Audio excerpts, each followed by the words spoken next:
Netcasts you love. From people you trust. This is Twit. Bandwidth for the Tech Guy is provided by CacheFly. CacheFly.com. Hi, this is Leo Laporte, and this is my Tech Guy podcast. This show originally aired on the Premier Networks on Sunday, August 13th, 2017. This is episode 1413. Enjoy.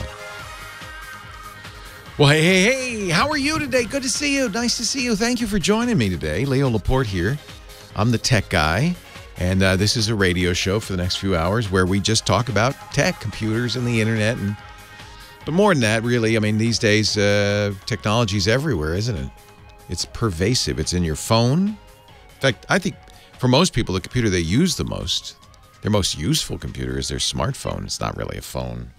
It's not really a phone. It's a computer in your pocket. It's a pocket computer. But that doesn't sound as fun as a smartphone, a pocket computer. We got this computer on our wrist these days, smartwatches. They're not so smart. They're medium smart. They're kind of smart-ish. They're really, they're sidecars to the Harley in your pocket.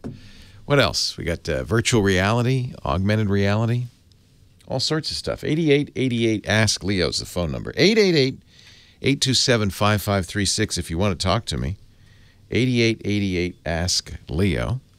Outside that area, you know, the U.S. and Canada, where it's toll-free, you can still call toll-free, but you have to use some sort of, like Skype or something to call that number. And I don't think Skype charges you if you call an 888 number.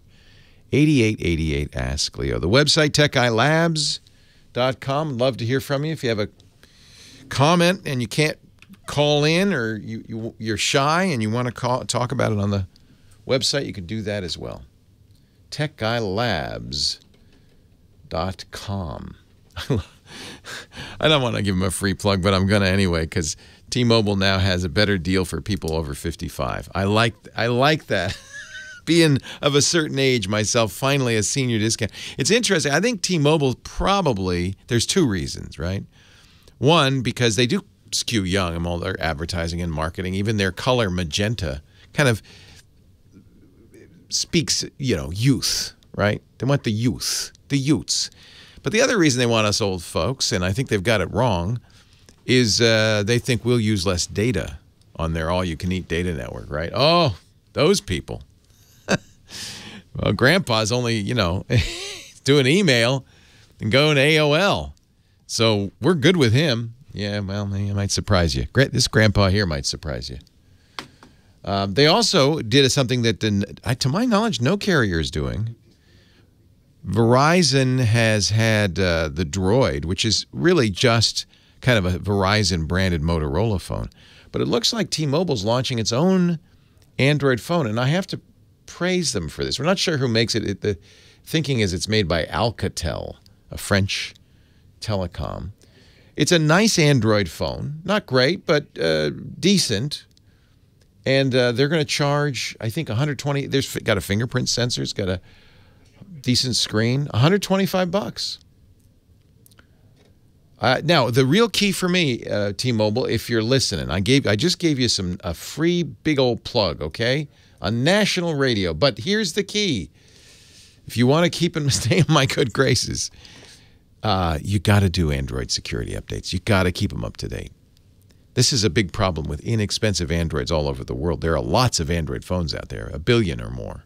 Literally, in use, 1 billion. But many of them are low-cost phones from manufacturers and carriers who don't want to bear the expense of pushing updates to you. It costs them money. It's data. And so they're reluctant to. Now, I'm not talking about whether you're using Nougat or, the late Android 7. You could be using Marshmallow, Android 6.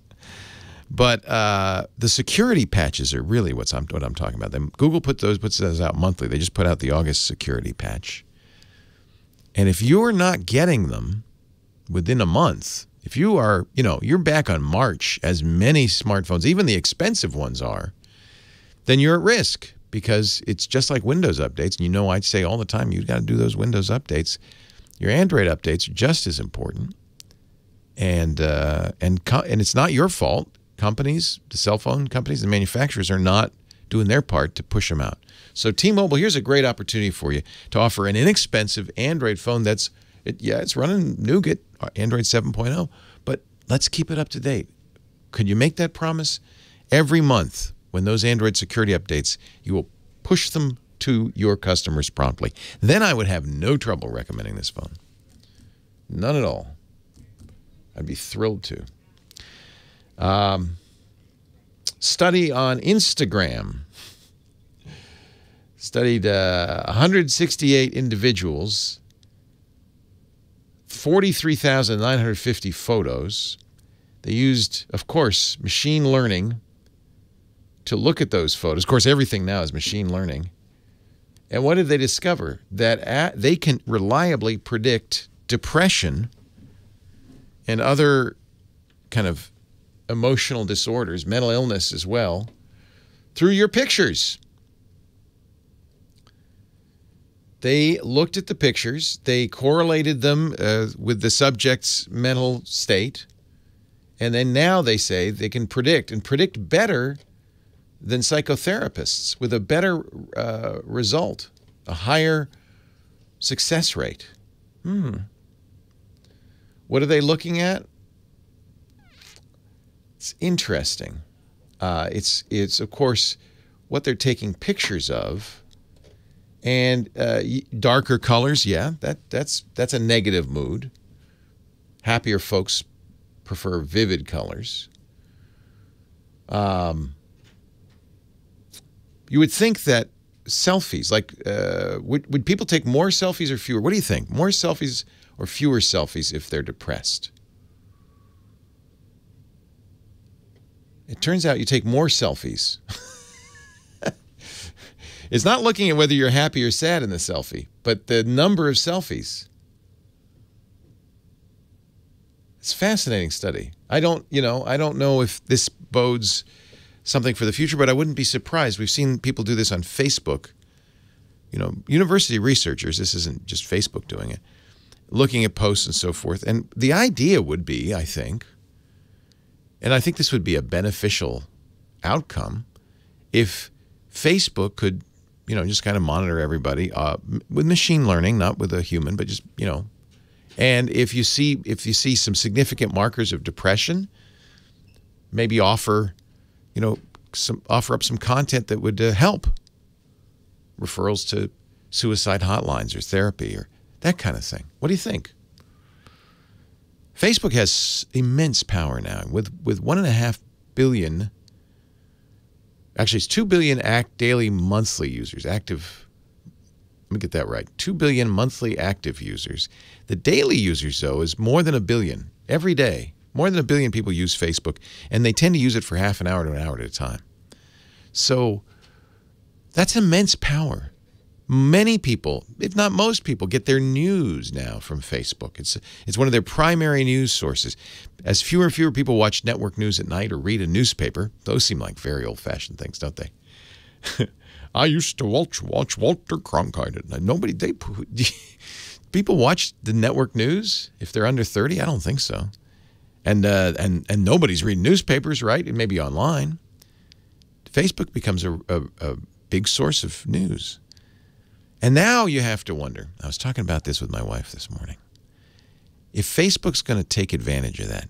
Mark Zuckerberg recently hired Hillary Clinton's political strategist for the 2016 campaign. Maybe, I admit, not the best resume builder, but this is a guy who's worked in politics as a pollster and as a strategist his whole life. He's now working for Mark Zuckerberg. Mark says, "Oh, I'm not running for president. No, I hired him for the charity. That's it." Yeah, right. But here's the question. Because he controls so many people in the U.S. and so many things of what they see, could he slant it towards himself and, in effect, throw the election to himself in 2020? That's interesting. What would you think? Leo Laporte, the tech guy. Let's take your calls. Coming up next. Leo Laporte, the tech guy. She can't help me with my life, unfortunately, but Kim Schaffer can help us with the phones. She's answering them right now in her climate-controlled booth. We must have turned the heat up. You're not wearing a blanket. I start out like this. Yeah, by the end of the day, you'll be bundled up in your jammies, in your footy jammies. So you've been answering the phones, I see. I have.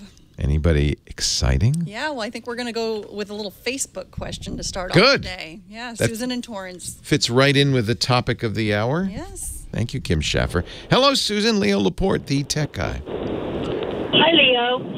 My question is, if you have all of your settings on Facebook set to private and friends only, can your employer see what you post? Do they have a way of getting in? No. Okay. I don't blame you. This is a good question. And boy, young people should be asking this question too when you post stuff on Facebook. But remember the caveat that sometimes Facebook makes mistakes. And when you post something on the internet, my philosophy, and everybody I think should follow this, is to only post stuff, even privately, that you wouldn't mind if your employer saw. Because there's this risk. A few years ago, Facebook made a change to privacy settings, and all of a sudden, Mark Zuckerberg's private photos were visible. They fixed it about 6 hours later, but whoops. So if the founder and CEO of Facebook's private photos can be accidentally revealed by a change in settings, there's no guarantee. But unless it's really horrific, do you think your employer is watching you on Facebook? No, I don't, but it was a debate we've been having at work about that. Well, because some people have seen that on the internet that they can. What they're probably talking about, and you should inquire, companies, when you're on a company computer, the company has the right, and courts have upheld this time and time again, to spy on you. Everything from a camera over your shoulder to monitoring your internet traffic. It's funny because the law prohibits them from picking up the phone and listening in on your private conversations. You know, if your boss picked up the phone and you were talking to your mom, as soon as he realized it was a private conversation, he's legally required to hang up. However, you don't have the same protection with any of the internet traffic you do. And some companies go so far as to insert what we call a man in the middle between you and encrypted traffic to Facebook. So theoretically, the company could monitor your Facebook traffic when you're at work. Whatever you do at home, you're all right, unless you're using company equipment. If you're using company equipment, they may also put something on there. No, I don't. Yeah. So if you post at home and it's private from your home posting, it's relatively safe, barring an error on Facebook's part.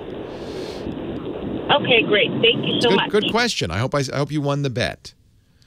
It is important, though, and I would say if your company doesn't have an explicit written internet policy that includes what kind of information they collect on you, you should ask for it. They're not duty-bound to give it to you. The law does not say they have to. It's not spying. They can't put a camera in the ladies' room or the men's room. They can't, you know, there's things they can't do.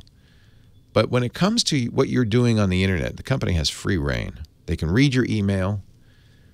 Now, you might say, well, I use, let's say use Gmail. It's encrypted, right? So I send the email from my computer and it's scrambled and then sent out over the internet to Google, so only me and Google and the recipient can see it. Well, mostly that's true, but often companies will use software that breaks that chain. And you can tell if they are, if you are careful, if you become a sleuth and look at the certificates. When you go to Gmail, look at the certificate in your browser and make sure it comes from google.com, not from your company, .google or whatever.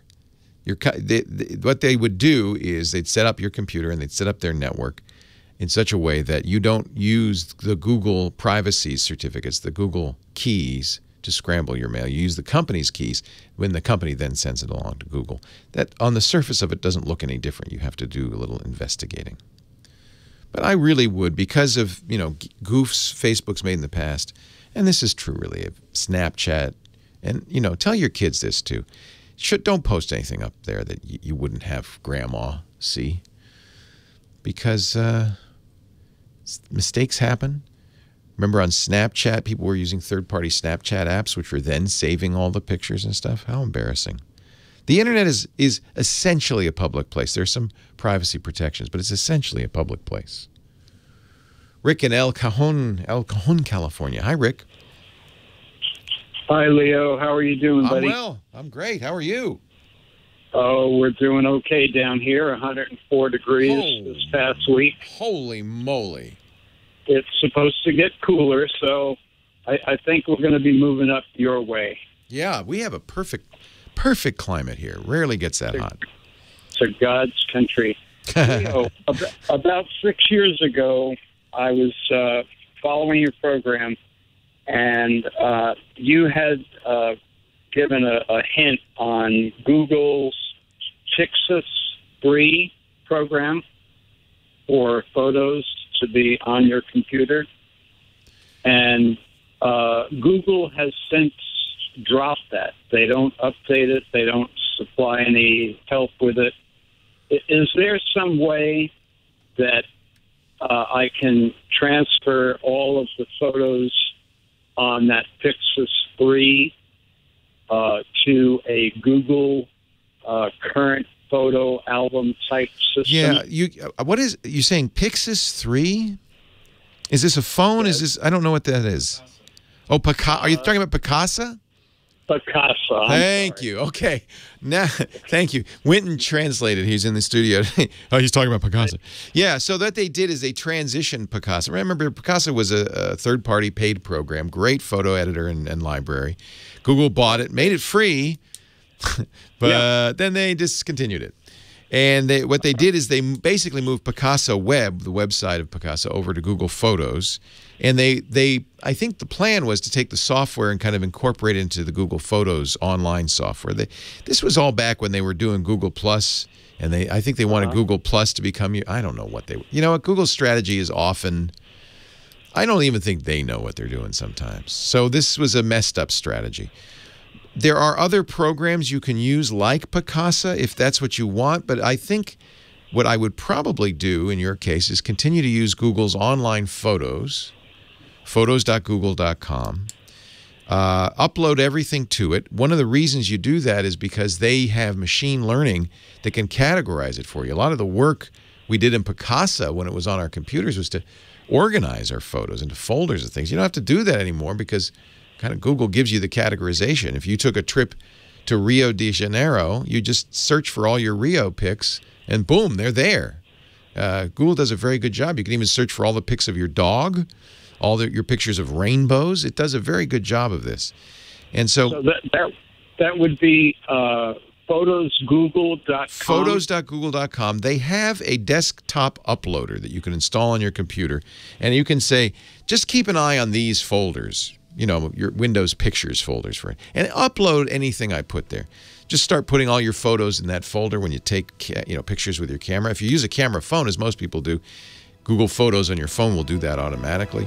And it becomes really the ideal album. They've even got some pretty decent editing tools. Leo Laporte, Tech Guy. I wanted to mention one thing about Facebook. We were talking about, can your boss see your Facebook postings if they're private? No, assuming Facebook doesn't change things, which they have in the past from time to time. But there's another way you can leak information unwittingly. And it's not to your boss, so don't worry about that. But it is to maybe some, it's these Facebook quizzes. Have you ever taken a Facebook quiz, what Game of Thrones character are you? How smart, I love the how smart are you? How good a speller are you? And I see this all the time on my Facebook stream. All my friends, especially Dr. Mom, she loves taking the how smart are you quiz. And that's fine, and it's fun, but they're not purely for fun, as you might imagine, given how many there are. The companies that do those quizzes do them because when you take a quiz, suddenly you reveal everything that Facebook knows about you to that person. And in some cases, you also reveal, and this is the thing that bugs the heck out of me, information about your friends. Now, I don't know why Facebook allows this, but your friends' personal information can be revealed when you take a quiz on Facebook. So knock it off. You don't need to know which Game of Thrones character you are. And yes, you're smart. We know you're smart. So the quizzes on Facebook are a privacy leak. I guess that's what I'm saying. And so it's risky. If I could, I would not be on Facebook. Honestly, I don't get that much out of it. My family doesn't use it that much. I can call them. That's fine. And, you know, I don't need to know what my high school girlfriend is up to, although it's fascinating. Her son is named Leo. Now, she says that has nothing to do with me, but I choose to think otherwise. Sorry, Kathy. At least subliminally, I must have been there a little bit. But you know, I have to cover Facebook. I have to talk about Facebook to you, so I kind of feel like I have to use Facebook. But when if I should ever retire from this covering technology thing, which is probably unlikely, but I think one of the first things I'd do is take down many of my social media accounts. Those things, I don't even feel like they're good for us. Do you feel? I always feel a little unclean after using Facebook. How about you? I mean, I know you could. It's nice you stay. I look at my kids; they use it to stay in touch with college friends, high school friends. It is for them a way to stay in touch. I don't want to be in touch so much. It's an interesting conundrum because Facebook.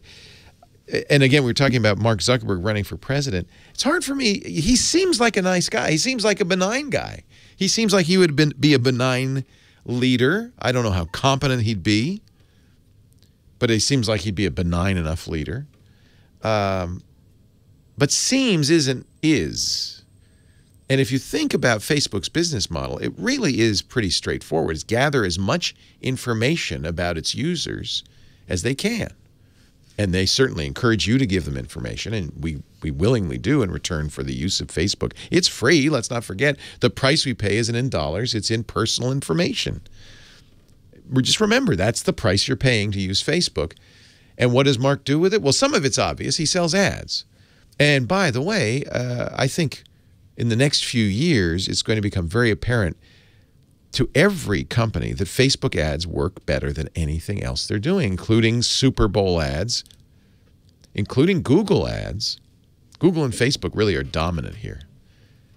And Facebook, because it knows so much about you, it's possible for an advertiser to do all sorts of things. Say, for instance, and you know this because you've seen this. Have you seen an ad that targets you specifically? I get them all the time. Meet 55-year-old women in Petaluma. I get them all the time, right? Hair loss solutions. And it always has my town in it, right? So what Facebook can do for an advertiser, and I don't care which advertiser you're talking about, Procter & Gamble, Coca-Cola, or your corner store, to be able to target that accurately and know how, with great detail, who saw that ad and who clicked on it is worth a lot. When you buy television ads or radio ads on this show is a little bit better than a general television ad. When you buy this show, you're getting technology enthusiasts, right? So you hear a lot of technology ads on here. That makes sense. But when you're buying a TV show, CSI, you're buying the whole basket of people, everything. And that's why it's big brands. It's car companies, it's beer companies, it's soda pop companies. But they have no way of knowing if their ads are working, if they're getting the right people, if the efficiency of those ads is fairly low. When Ford buys an ad on the Super Bowl, it's reaching millions of people. How many of those people, though, are in the market for a car? How many of those people would consider a Ford? They don't know. The old saying, and it's true, I can't remember who said this, is, I know half of my advertising works. I don't know which half. On Facebook, you know exactly who's seeing that ad. You control it exactly. You can control it in ways that you may not even think is okay. Remember I was talking about how Instagram knows if you're depressed? So does Facebook. And Facebook will sell ads to an advertiser who says, I want depressed men in their 40s in Northern California. They'll do that. They can do all sorts of other things. If you're an advertiser, by the way, listen up. These are useful things. You can, if you have a mailing list for your business, and it's a mailing list of people who actively signed up, who said, yes, I want to know more about your business, Those are gold, right? Those people are gold. They are engaged, they are customers, and they're interested in more.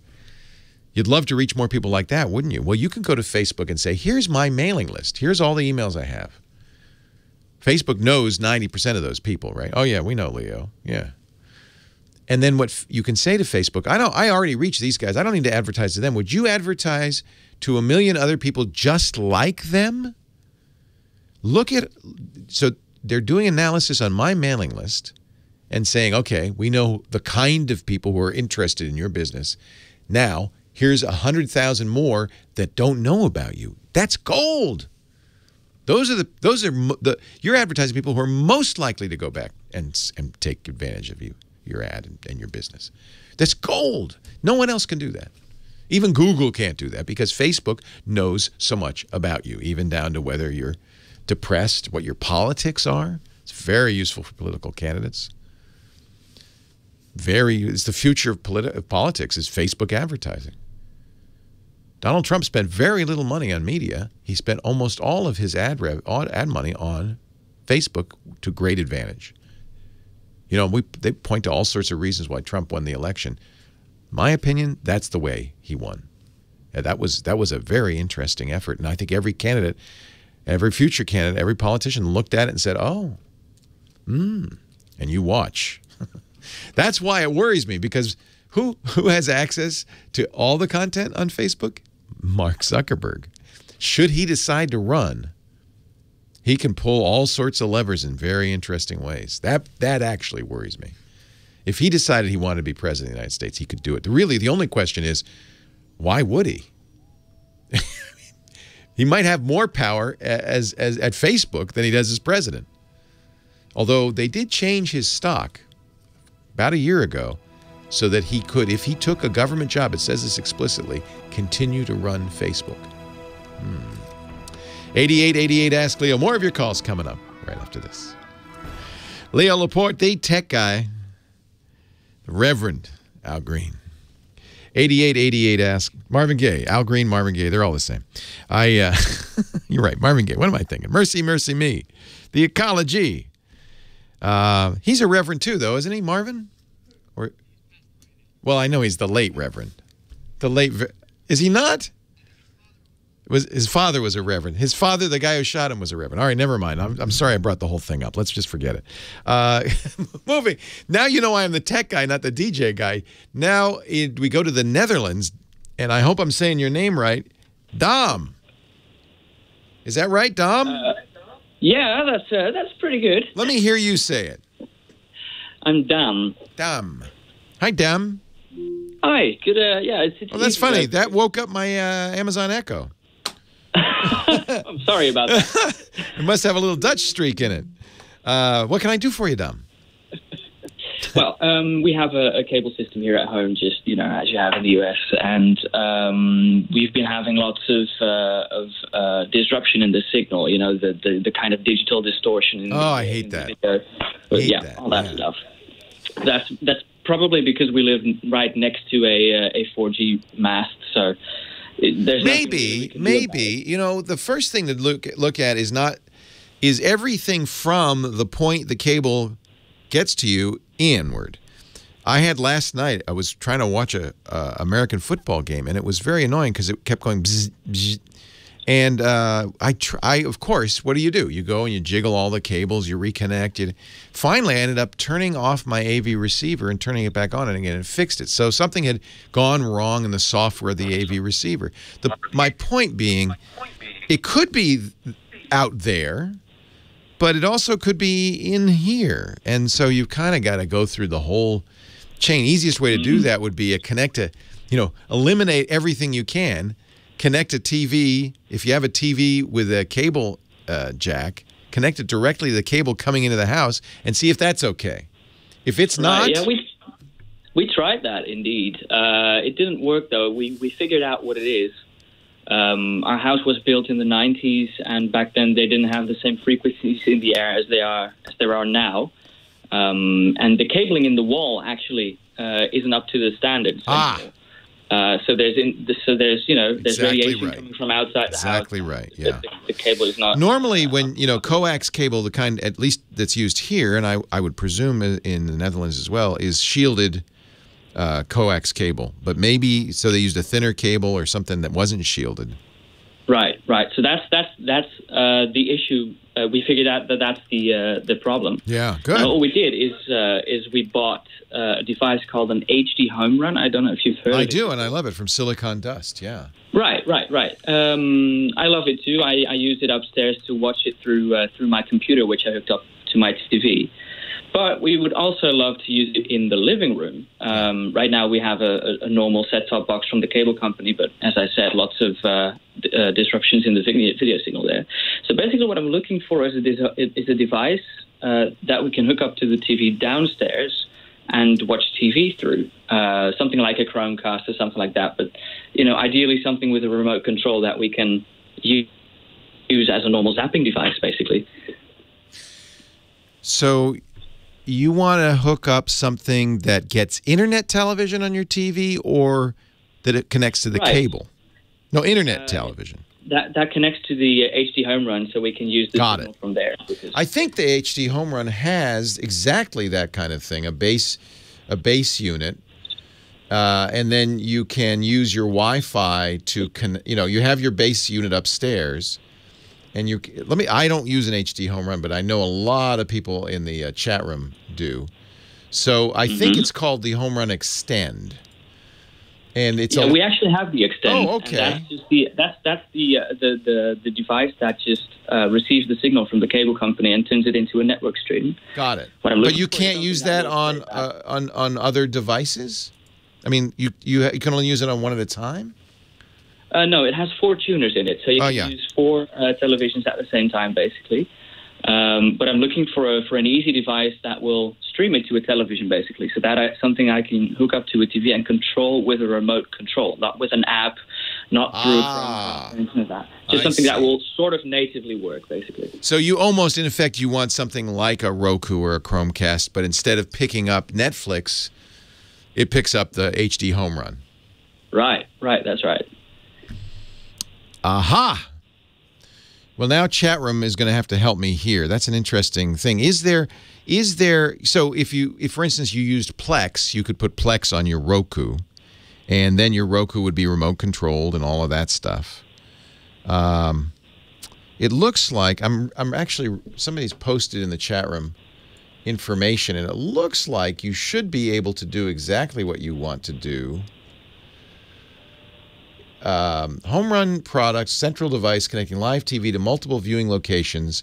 We stream to and through NVIDIA Shield, Roku, Fire TV. It looks like they support all of these. Now, I don't know. They must have a HD home run app. They do support Plex and Kodi and Windows Media Center.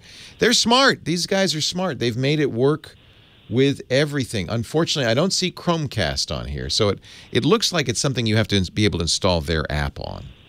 If you're going to pick one streaming device, and if price isn't the object, I would get the NVIDIA Shield. It's an Android TV device that by itself is fantastic. I really like it. It's very powerful. It's got a very fast NVIDIA Tegra processor in there, and it has it can install other apps, including gaming apps.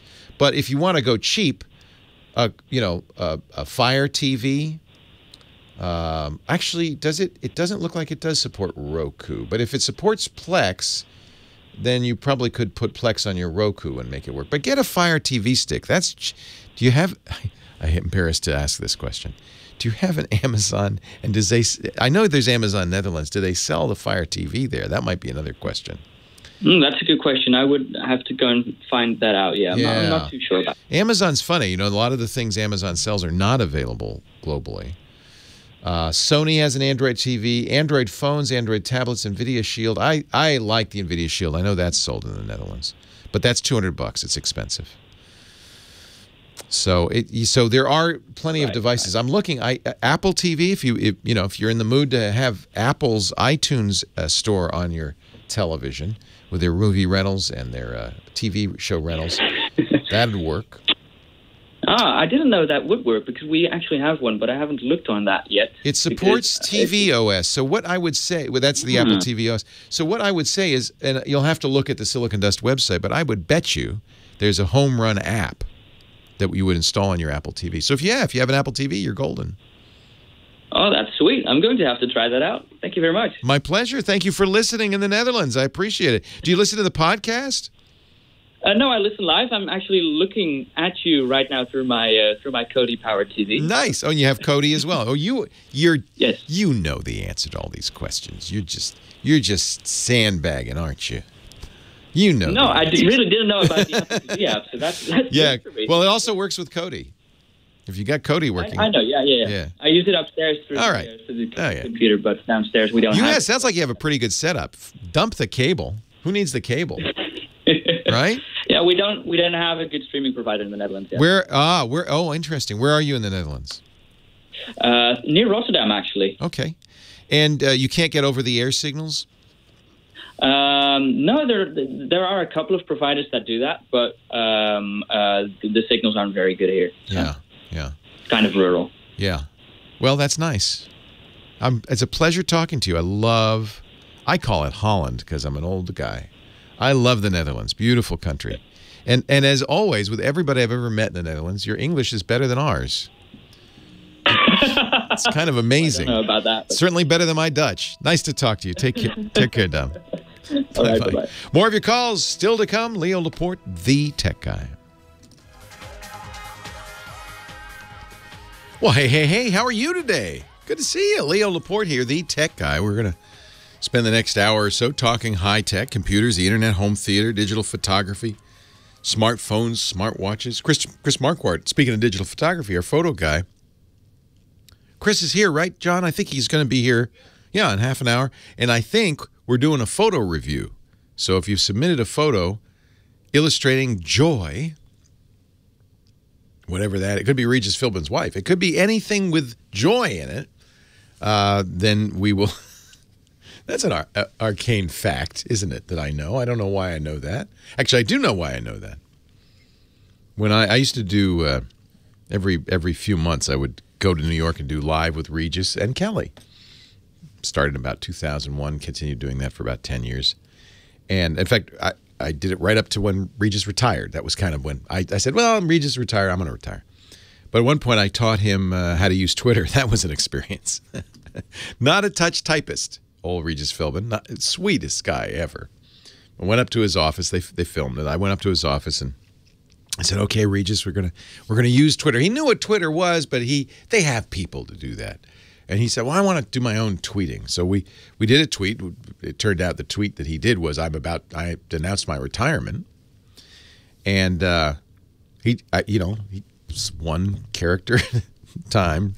Typed it all out. I told him what to expect, and he pressed. I said, you read it? You're set? You got press return." He sent it out. And then, of course, immediately, especially with a tweet like that, he started getting a lot of responses. And this is how I know his wife's name, because he jumped on the phone and said, Joy, go look at the Twitter. Go look at the Twitter. He was so excited. I don't know what happened. Maybe, well, it happens to all of us. Some of the responses weren't as happy as the initial responses weren't as positive. But anyway, by 2 weeks later, he'd quit Twitter. So there was a brief but shining 2 weeks. Sean in Toronto is next. Leo Laporte, the tech guy. Hi, Sean. Hello. Hello. Welcome to the show. Nice to have you. Hi. Okay. I'm kind of on the fence for VR or AR, because I don't know whether to. Well, maybe I'll start off by saying I've got all Apple hardware at home. Okay. And I went to a friend's place, and he has an Oculus Rift. Oh, did you get to play with it? Yes. And you loved it? Actually, I really liked it. Yeah. I thought it was pretty cool, right? And yeah, unfortunately, none of the VR or AR stuff currently out works with Apple at all. None of it. You can't use Android Daydream. You can't use Samsung Gear. You can't use Oculus Rift. You can't use Vive. In fact, quite insultingly, the folks at Oculus Rift, I think it was Palmer Luckey, the founder of Oculus Rift, said, yeah, we're never going to do a Mac app. They just don't have very good video cards. And, that true or not, it is somewhat true. Apple has not really paid a lot of attention to high-end video cards in the last few years. And the iPhone... the new iPhone 8 or whatever. Well, the rumor has it that's going to be a big deal. Actually, it is not even rumor because Apple announced at the Developers Conference in June a new developer kit called AR Kit. It's designed all around augmented reality. And there are already some companies doing some augmented reality stuff with the iPhone. So, according to Apple, whatever they do, this AR kit will work on any iPhone from 5S on. So you don't have to have the new iPhone. It'll work better with the new iPhone because the hardware in the new iPhone will be designed for it. But it won't be anything like your Oculus Rift experience. Your Oculus Rift experience, you put on a big old head visor with headphones in it, right? It was an immersive experience. And as you look around, you're in somewhere and you're looking around. Did you play a game, or did you do the demos with the aliens looking at you, or you looked down? No, I played a couple of games that he had, and one of them was like a scary game where, and you fire, like, it was kind of like a Call of Duty type thing. Well, it wasn't really Call of Duty, but it's knights and swords. Yeah, and it was kind of really cool, right? It's a really fun game, and it's terrifying. I've had the skeleton jump out at you, and it feels like there's a skeleton. Yikes! It's scary. So, a couple of things I would say. Well, then basically, I'm wondering, is this AR kit going to take over No, VR? it's not going to do that. It's not going to do that at all. There's no helmet. Oculus now has touch paddles. There's no controller. What it's going to do, this is what Apple's AR kit is going to do. You hold up your phone, and you're looking at a scene through the camera, and on top of it is stuff. One of the first apps that was announced, IKEA, the furniture company, they're going to make an app where you look at your room and you can say, well, show me what the IKEA Frumpum set looks like in there. And then it will superimpose it, and you can walk around and see how it would look in your room. That's not the same thing. I mean, from the technology point of view, it's a similar technology. From the end user point of view, it's a very different thing. And I know sounds like what you want to do is those games. Yeah, well, I thought that was really cool because, and I'm thinking that, well, maybe if I hold off, maybe Apple will do the same thing. But maybe. It sounds like, well, we don't know. They haven't announced anything like that. And because they don't, the VR that you did, the Oculus VR you did, requires a fast NVIDIA graphics card, faster than anything Apple sells in even if it's best computers today. I think maybe when the new iMac maybe has enough horsepower to run it, but nobody's making software for it because it's just that one computer. So, because I'm on the fence, like whether I don't blame you. Here's what I would look at. There's a couple of things you could do. If you got an Android phone, and you can get cheap Android phones, make sure it's Daydream compatible, and then for $100 you could get a Daydream, which is very much like the Oculus. It's not quite as compelling, but it's a visor you put on, and you get a little controller, and you can play games. Did you get sick at all? How long did you play? Oh, I played for a good 25 minutes. And you never got queasy or anything? No, I thought it was really cool. Good. That's good because some people, about 10% of everybody gets queasy. And if that's the case, VR is not a very fun thing to do. Did you, when you took it off, were you a little disoriented? At first, just a little bit, but it went away right away. Not right away, but like a couple of seconds later. Good. Type thing. So there's something called simulator sickness, which the Air Force has identified. They identified it years ago because pilots went in simulators to learn how to fly. And a percentage of the population, they estimated about 11% gets this, that it can disorient you for as long as 24 hours. And if you're one of those people, you shouldn't even drive a car for the next day. But you're not, which is good. So you're a perfect candidate for VR. The problem is I don't see Apple doing it. Now, again, you could buy the newest iMac, but then there's still no software for it. It's going to come down to Apple getting somebody, Oculus or HTC, to make the software for it. Now, I'm looking at the Apple page, and they say, a virtual first for iMac, VR makes its debut, the ability to edit 360-degree video like in Final Cut Pro, and they show a picture of a Vive headset, and that's it. I don't see I don't see anything else. Editing and actually playing. It's different. And let's see here. There's a footnote. Let's go all the way down to the bottom. Footnote 6 requires Mac OS 10 Sierra Radeon 580 graphics. It's really Final Cut editing support will be coming later this year. See, Apple's not the platform for VR if you want to do VR. There are VR things you can do with Android, but a lot of us ended up doing, I did, buying or building a high-end Windows machine. I bet your friend, that's what he has. Yeah, that's disappointing. It's disappointing. I know. You want to do it, and you're an Apple guy, and I'm sorry, this is the way it is. Leo Laporte, the tech guy. So it's possible down the road when you get the new iMac Pro, maybe HTC will make stuff available for it, but there's no guarantee. And I feel like, gosh, I don't know what to tell you. I mean, you can, first of all, none of that's available now. Well, you mentioned some phones that could do it too, right? Any Android phone, although it's best with the newest Android phones. Samsung has their visor they call the Gear VR. That's $99. And then Google sells one called the Daydream, which I think is roughly the same cost. And that how would you compare it to the Oculus Rift, though? Well, the Samsung is Oculus. They work with it. That's the same technology. I don't think it's as immersive or as good as the Oculus, but it's close, and it's a lot cheaper than buying a $1,500 PC. To do your Oculus Rift, you've got to have a PC, a minimum $1,000 PC, plus the $500 Oculus Gear stuff. So you're talking $1,500 to play that game.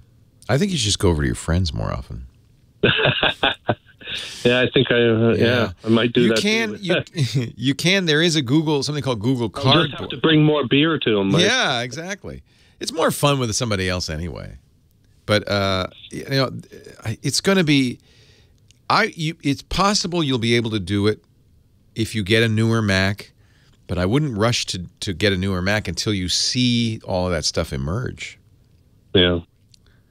It's disappointing, I know, but I think most of the people who want to do this stuff end up buying a PC or building it. Okay, then. Yeah, sorry. Look at Google Cardboard. You can do that on an iPhone. That's basically non-interactive 3D that you look around in. It's not a game. Really, the best gaming is on Oculus or HTC's Vive. Sorry. Okay, then. Thank you very much. Take care. Bye-bye. This is a very common complaint with Apple users. It's not a gaming platform. Actually, Lawn Dog, yeah, Microsoft announced that they were going to do a special chip for the HoloLens that is machine learning, offloading for AR. Leo Laporte, the tech guy. I wish I had a better answer for that.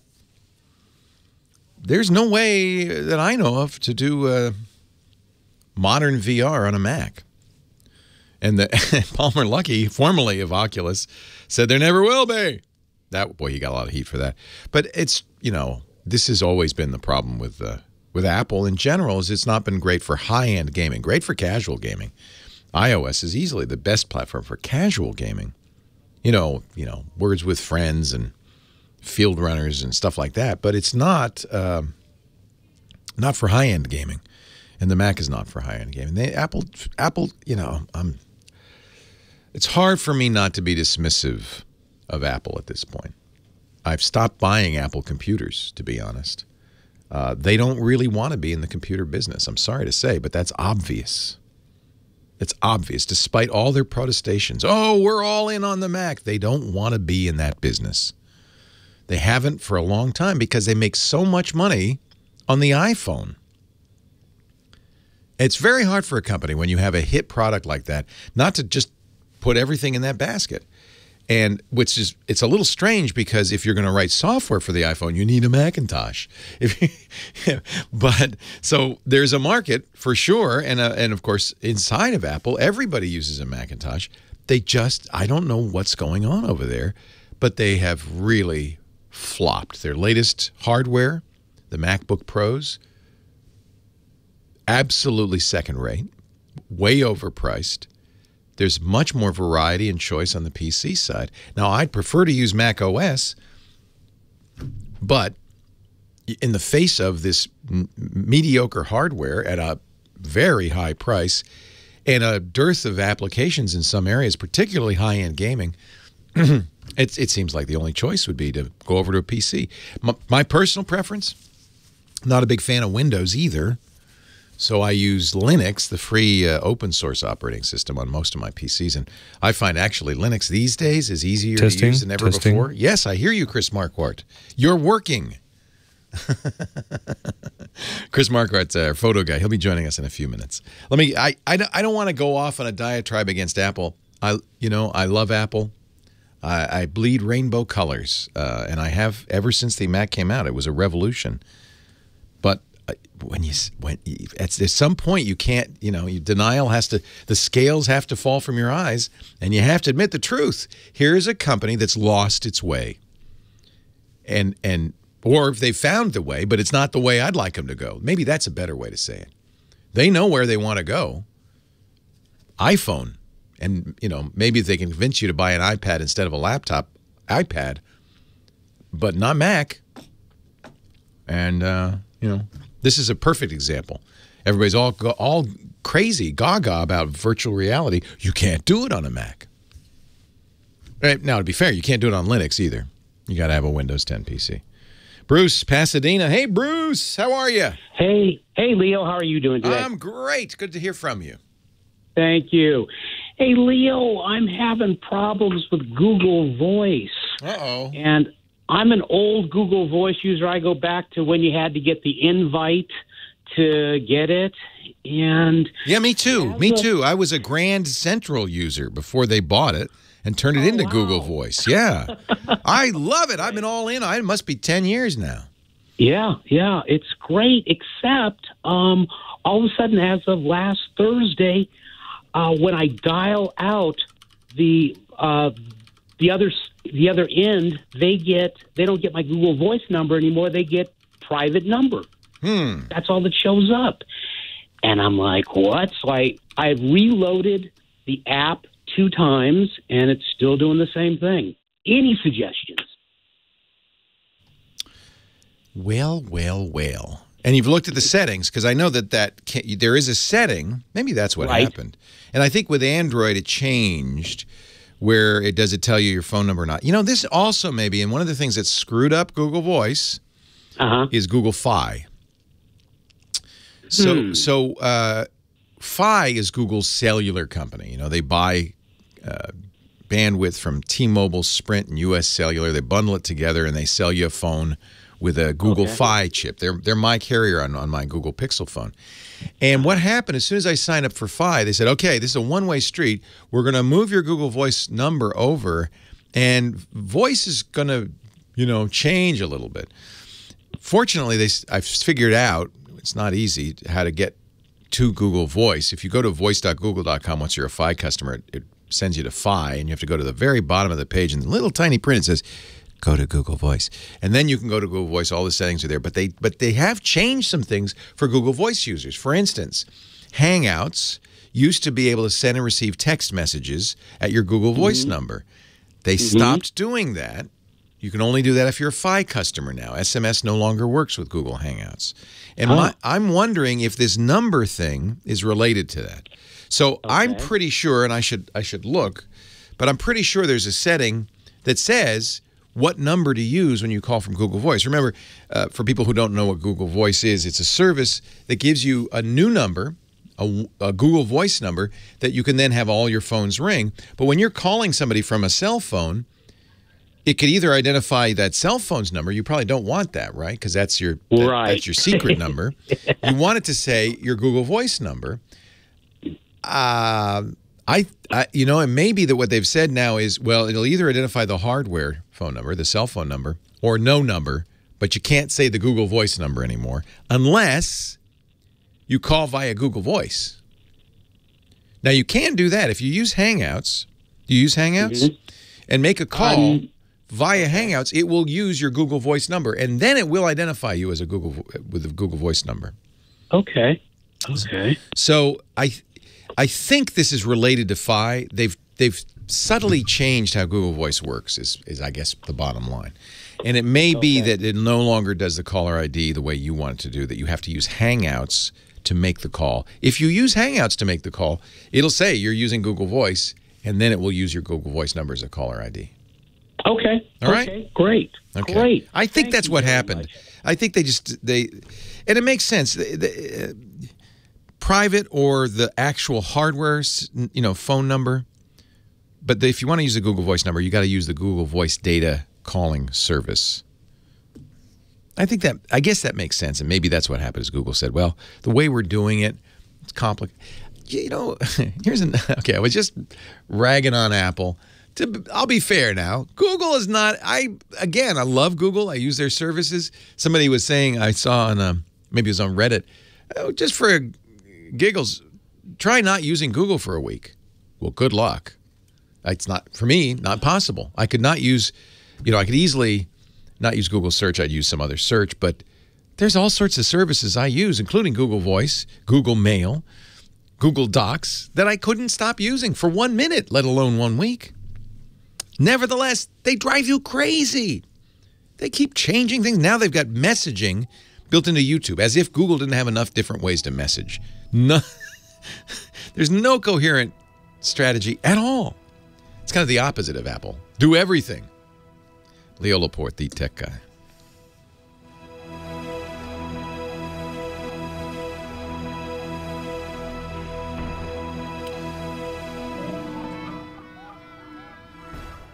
All right, now let's try it again. Hey, Chris Marquardt. Oh, he's gone. All right. So, Dr. Mom, I thought they said they deprecated SMS. No. Yeah, this is exactly what I said, Dr. Mom.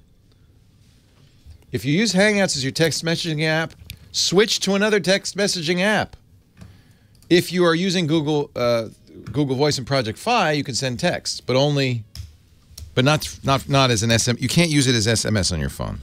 Hi, Chris Marquardt. Okay, this was totally on me. It should be much, much better now. No more clicking. Yeah, my computer had, well, my router in between, my switch in between the computer and the network had, for some reason, unplugged. I guess the cat chewed through the cable, so the computer went fall back to its Wi-Fi connection. Sorry for that. Weird things happen with networks.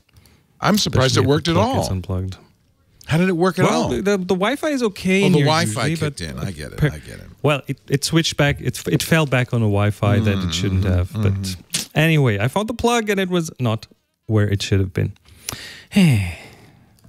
Well, the joys of doing live audio and video. Our cats do that to us all the time. We have an assignment review. Do you have an email? I didn't submit one. Send me an email. No. It's on its way. What a day. I held a workshop over the weekend, so I've been like all over the place. No, I did send it. Hold on. Okay. What was the word saying? Can you hear me? You have it. Can you hear me, Chris? I can hear you. Oh, good. Okay. I can hear you. What was the workshop in? The workshop was about image composition. Fun. 2 days on image composition. Yep. I see the assignment review. You are in my important folder. That is nice to hear. Yes. I made it. You made it if you made it into Leo's important folder. Yes, that means I don't want to miss any messages from you. Which doesn't say anything because you could have a very important and a really important folder. I do have a VIP folder, but that's like my mom, my wife. Oh, okay. It's very few people get in that folder. Okay. Oh, I don't have JavaScript must be enabled, and you need the latest version of the Adobe Flash player. The slideshow is gone. I think it doesn't work in Chrome anymore. Oh, that's right, because Chrome used to have Flash built in.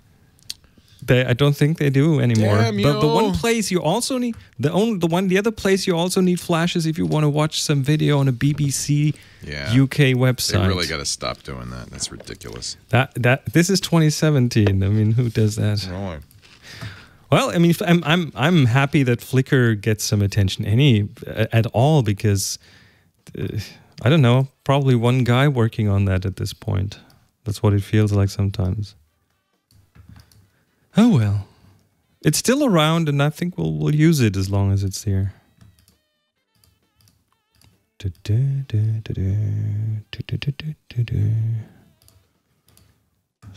3 images to look at. Ooh, and the RC connection dropped.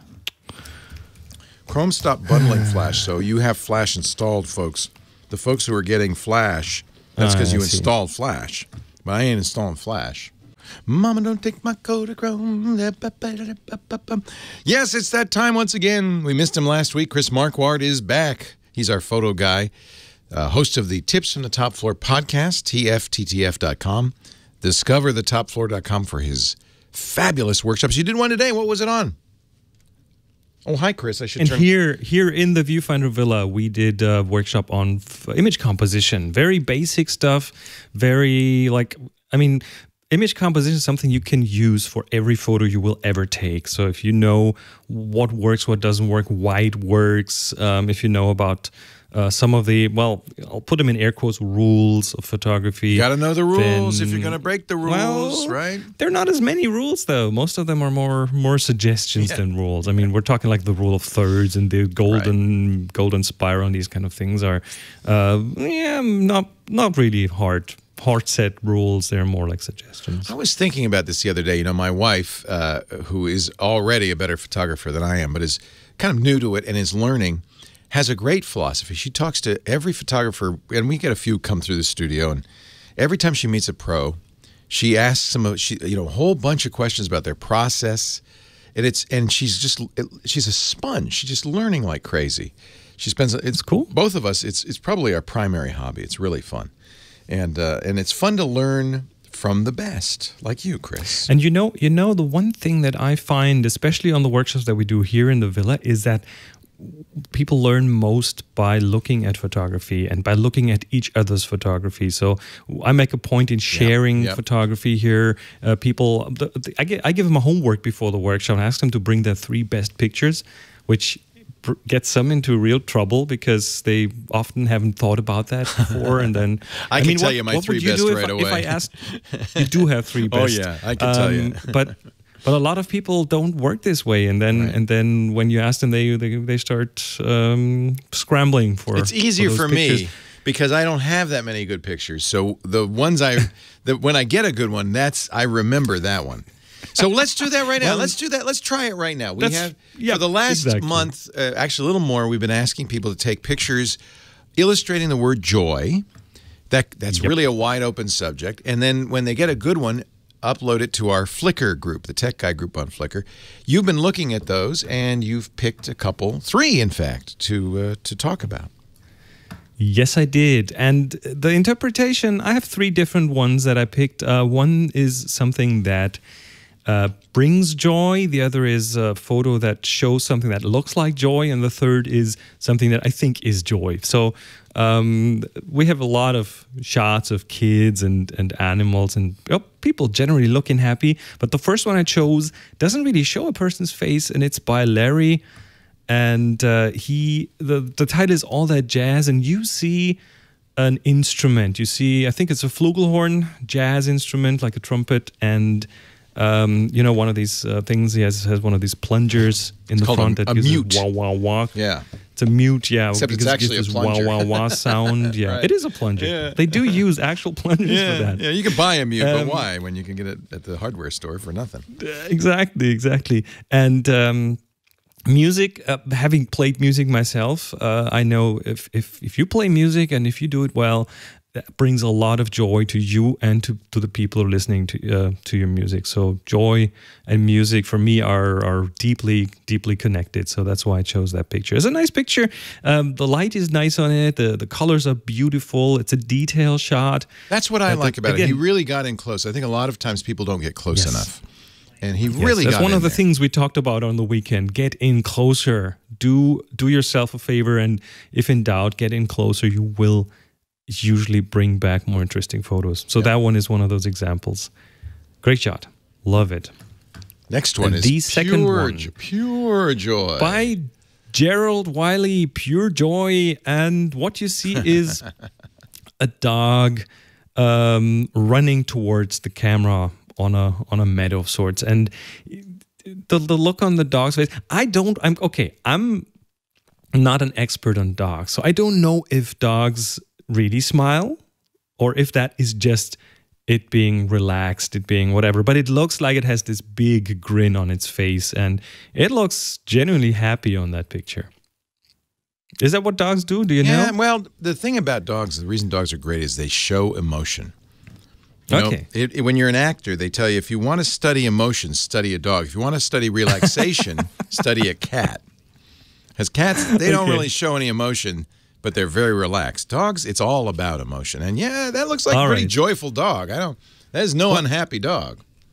It doesn't look unhappy, that's for sure. And that's a great shot. I mean, I don't think they smile exactly, but he's happy. That's what I mean. I mean, they do show emotion, but the smiling, I think, might be something that we might interpret into that shot. Yeah.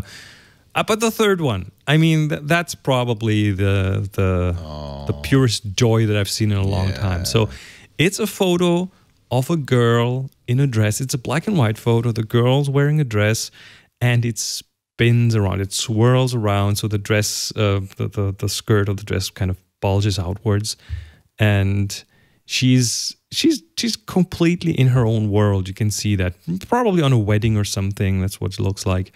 And she is so in her own world, so happy, just spinning around, and it's just some of the best kid pictures ever are from weddings. I don't know why that is, but that really is true. Maybe because their parents are so relaxed, so they and there are professional photographers present, which also sometimes helps. Yes, and it does. And I like how you see in the photo, you see the motion, not just in the dress, like the dress kind of spirals a bit, but also in her hands. You can see a bit of motion blur in the hands and in the hair. So that adds a bit of an additional kind of dynamics to the picture, and great. And I like great moment. The photographer decided to make it black and white, which to me in a situation like this just really focuses on the person and the shapes. It takes all the possible distractions from colors out of it. You can see some flowers in the background. They would probably be, I don't know, red or yellow. Right. That would catch a lot of attention. That attention is now totally on the girl. The girl is like central in the photo, and that's kind of how that one should be. The girl with a good job, dress. Good job, Chris. Yeah. Yes. So that's 3 photos from this month's assignment, but you know what that means? It's time for you to give us next month's assignment. What's our new assignment? Well, as we are nearing the big eclipse, the big solar eclipse, I thought we might make this not quite solar eclipse themed, but let's go with shadow. Shadow as the next assignment. Yeah, on the 21st, there'll be a lot of interesting shadows if you're in the United States. Well, I'll be back next week on the 20th, so we can talk a bit more about the eclipse. Oh, good. Help us take pictures. That's a good idea. I always like to focus on the shadows during an eclipse because they actually, if they're like tree leaves, they'll show the eclipse. They will. Yeah, it's really kind of cool. Yeah, they will. Very like little nice. Pinhole cameras. Somebody in the chat room asked an interesting question about the previous photo. Is it cropped? Is there any way to know if a photo's been cropped? Not easily. No, I guess if you knew what camera it was and you knew what the native resolution is, you could say, oh, that's a lower resolution, it must have been cropped. But a photo that's been put on Flickr has already been like changed in resolution anyway, usually.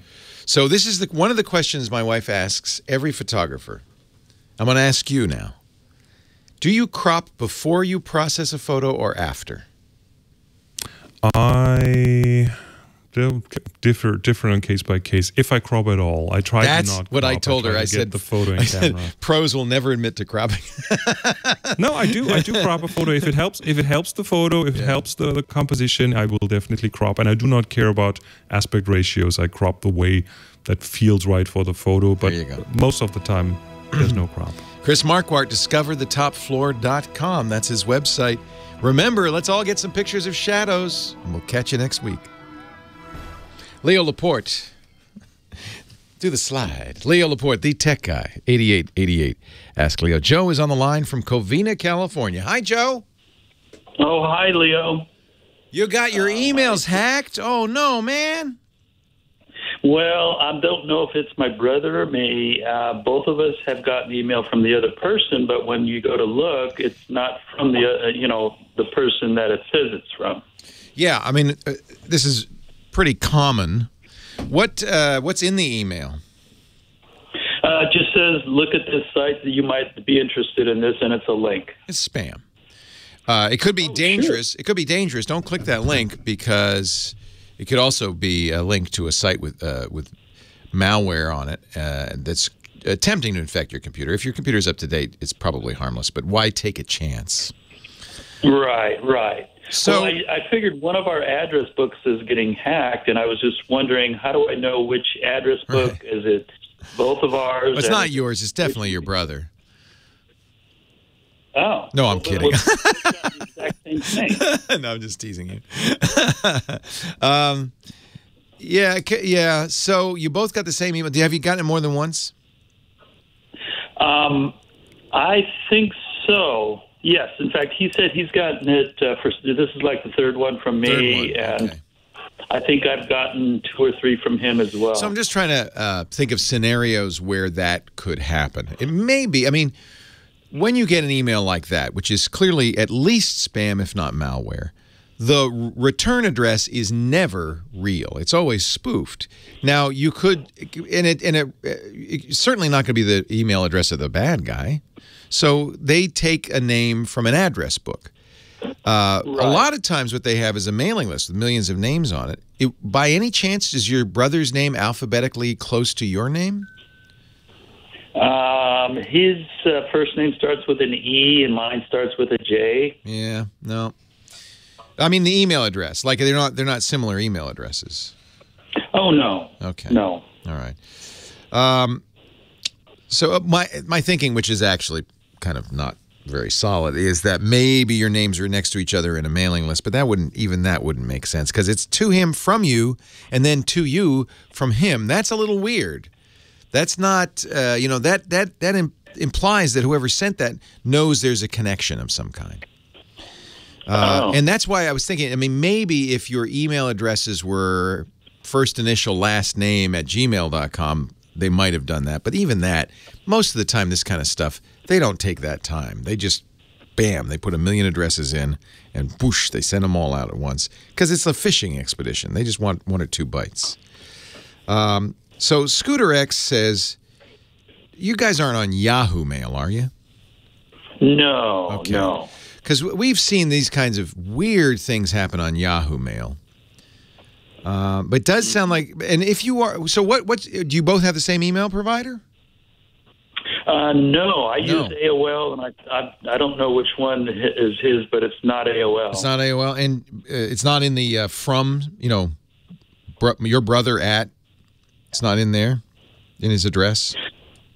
I haven't looked to see whether that one is the same or not. Yeah. Oh, okay. So you haven't actually... The from email address, though, is your brother's email address, right? No. Oh. It just... Okay, how do you... So what does it say? It just says, thought you might be interested in this, and then there's a link.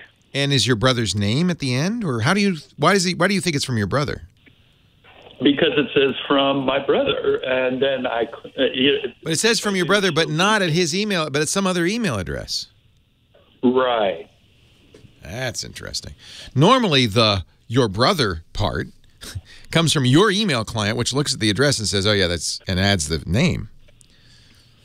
So that's very interesting. So you're getting email. Does it say, the from says your brother's full name? Yes. And then in brackets, it has an email address. Right, which is not his email. And it's not his email. Now, this is now completely puzzling. You need to look in your address book, because your address book is the thing what email program are you using? Just webmail. Oh, you're on your browser. So you're on AOL webmail. Yes. This is very interesting. So you should look in your AOL contact list and look for your brother's name and see if it's got this weird email associated with it. Because if it doesn't, I have no idea why your brother's name is showing up with a different email address. Well, I've gotten other emails from other people that might be in my address book, but I know she's moved to Europe, and it says. Tell me about the link in here. If somebody's suggesting, I like this, Scooter X, I like this idea. Scooter X says whoever clicks that link in the email sends the same message out to their contacts. That could be. How do I know? I've got a number of different emails, including AOL, and how do I know which address book has been hacked? Well, if you so you got that email. Somebody gets that email. A couple of people in the chat room, Scooter X, who's our moderator, and Ryder Strong, say I've had clients with exactly this exact issue. It's a hack, and the thing is, what'll happen is you get that email and you click the link. And the minute you click the link, it goes through your address book and sends the same exact email out to everybody in your address book. Right. Well, how do I know which address book it is, though? Well, both of you, because it went to him and you. But is it my AOL mail or my... I've got a number of different email address books, like Gmail, AOL mail. How do I know which one's been hacked? The address that you got the email at, let's see, would be the address. No, that's the one that's in your brother's address book. It's wherever. Let me think. So you use many email addresses. It's not that so understand. It's not that somebody's hacked into your account. I don't think. I'm looking at the chat room because what I'd like from you, chat room, for those of you who know this and have seen it, is if you have a web page you could send me to that we could send off to him that would tell us. I need to understand more about how this works. I do believe that that's the case, that if you click that link, the question is, does it install malware on your system, or does it merely just create an email to everybody in your address book, and that's that? So I'm trying to figure out if it's a real, in other words, if your system is now infected with something, or if it's just a one-time thing. Now, another thing, and this is a good suggestion from Dr. Mom, have you looked in the sent mail folder? Because that's how you'll know where that email came from. It should be in the sent mail folder. And by the way, if you did click that link and it sent out email to all your contacts, they would all those mails would be in the sent mail folder. Oh, okay. Now, I have had this happen to me before, and I just changed my AOL password, and then it doesn't happen for quite a while. I would say that then it's time to change your AOL password again. Well, my real concern is if it installed malware or if it's some sort of weird JavaScript hack, which is very possible, that just went, did this all kind of in the browser, but is not persistent. And I'm going to have to, I'm going to have to do some research on this particular hack and see if I can figure it out. Okay. My advice would at this point be to change all your email passwords. It doesn't hurt to do that anyway. Right, that's what I was going to do. Yeah, I would do that. That certainly wouldn't hurt. You've said you've had this happen before. Yes. All right, that's interesting. So my strong suggestion to you and everybody listening is when you get links in email, do not click them.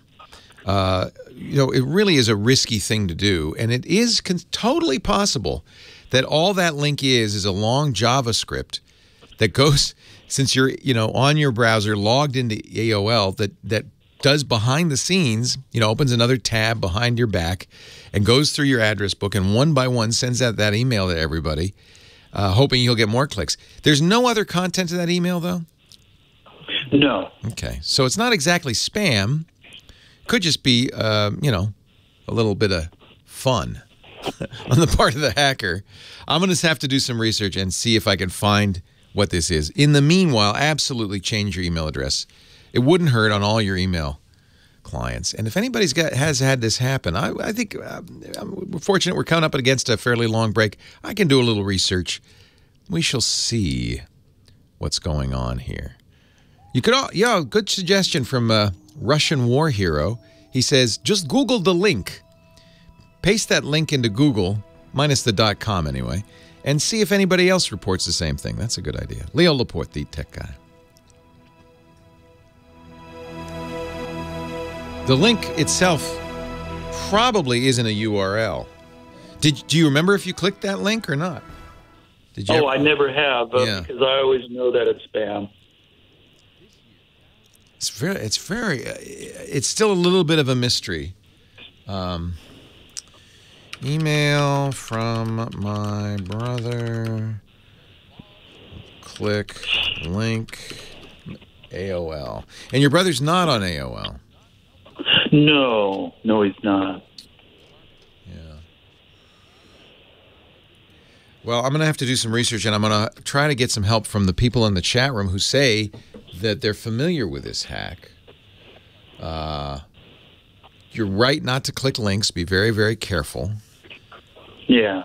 It's an interesting, you'd have to ask, well, what is the purpose of this? And it could just be, and it's not unusual, could just be somebody, having some fun, saying, I wonder if I can get people to click these links. I wonder how far this would spread if I did that.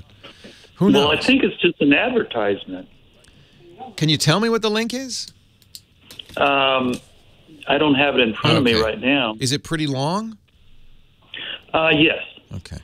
One thing to do in the browser is hover your mouse over that link and make sure that that link actually is a link. So in HTML email, in all browser mails, HTML email, you can present google.com as the link, but it really could be going to something completely different.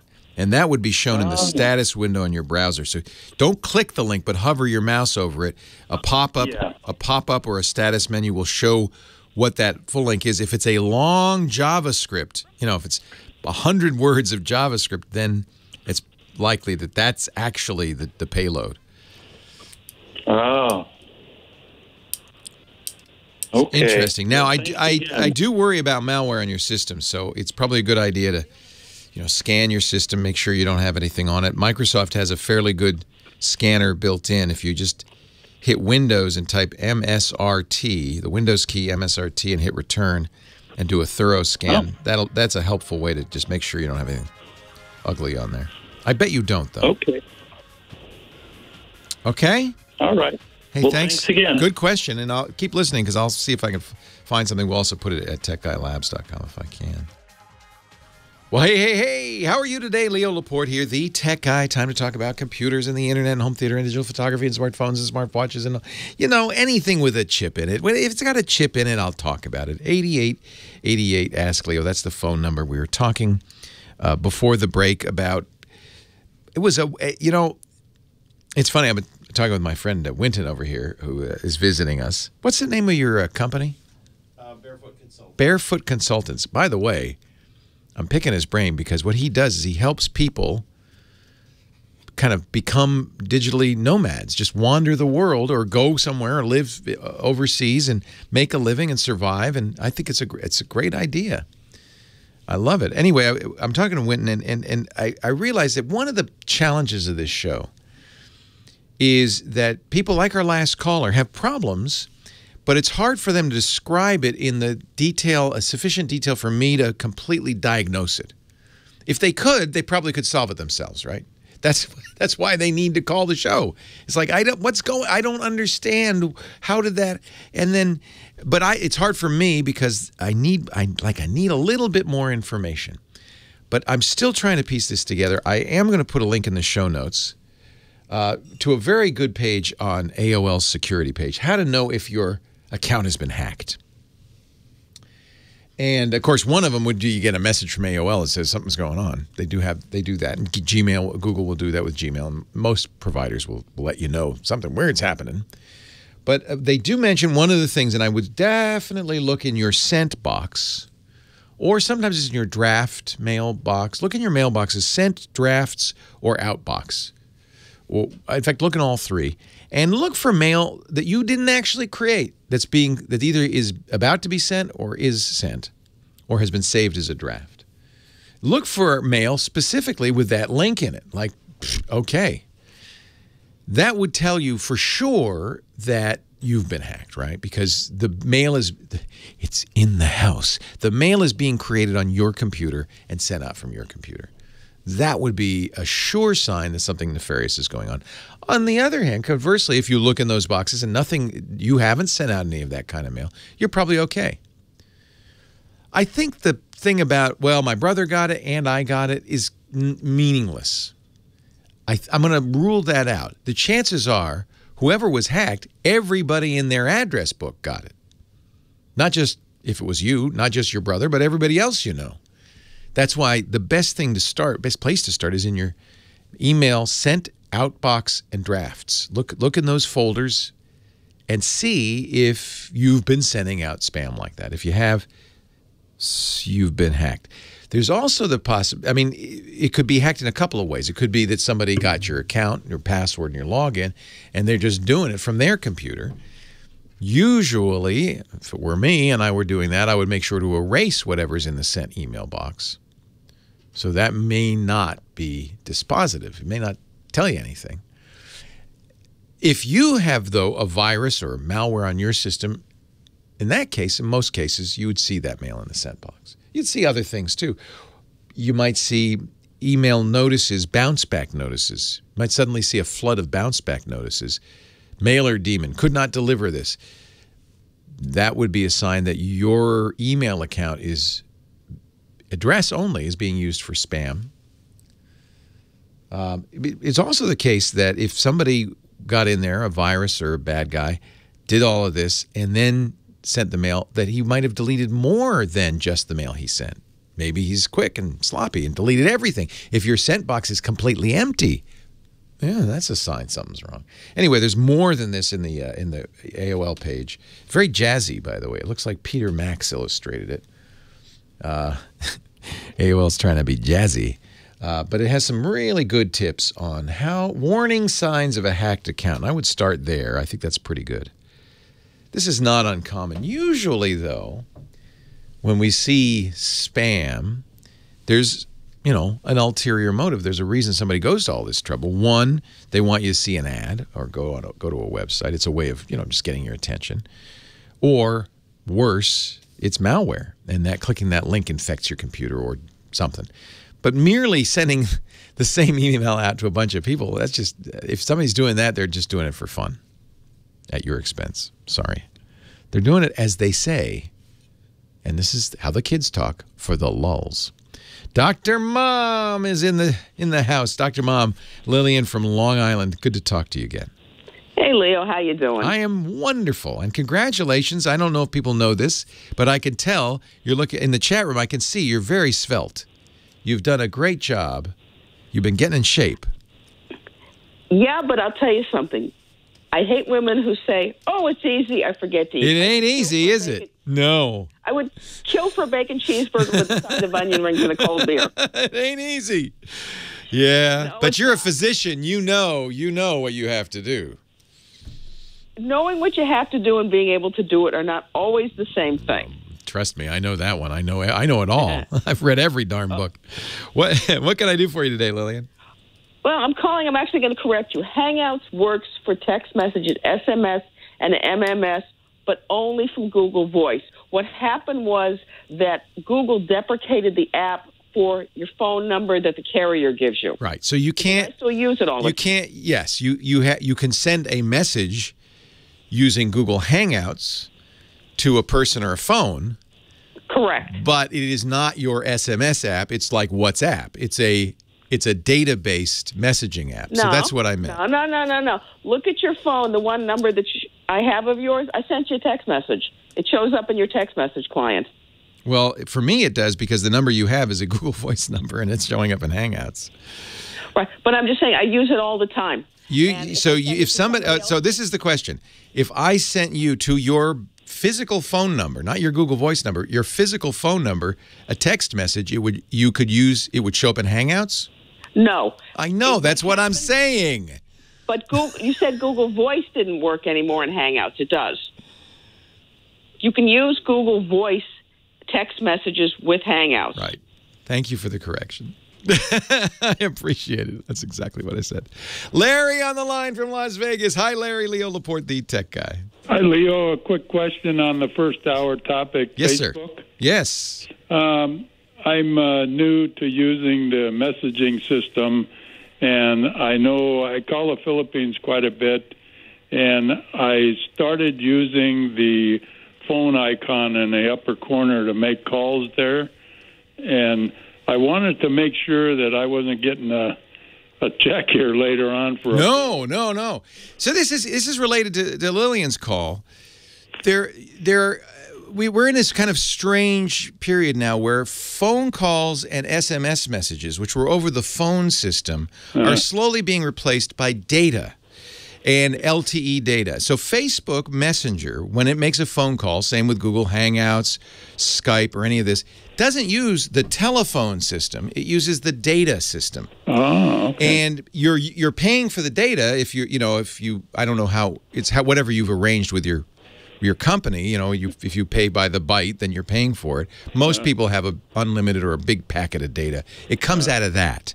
You will never get a bill for the phone call like the old days. Okay. Yeah. Right. So Messenger, when you're using Messenger, it's a data-only program. Okay, so I should check with my provider and on the cell phone. Yeah, I mean, if you probably have a plan, just look at your plan that allows you a certain amount of data and so forth. Okay. Phone calls, audio-based phone calls don't use very much data. Okay, good. Yeah. All right. Thank you, sir. Hey, my pleasure. That's one of the reasons you're seeing this kind of explosion of WhatsApp and Facebook Messenger and all these messaging programs. Skype, too, is now that you can not only do text-based messaging, but you could do audio and video messaging. That's fantastic. If you're on Wi-Fi, if you're at home, it doesn't cost you anything at all. Actually, Messenger's an interesting thing because Google does allow them to be your SMS program on your Android phone, oddly enough. Leo Laporte, the tech guy.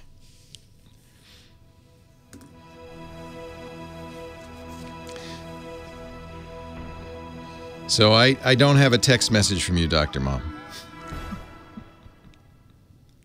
on my phone.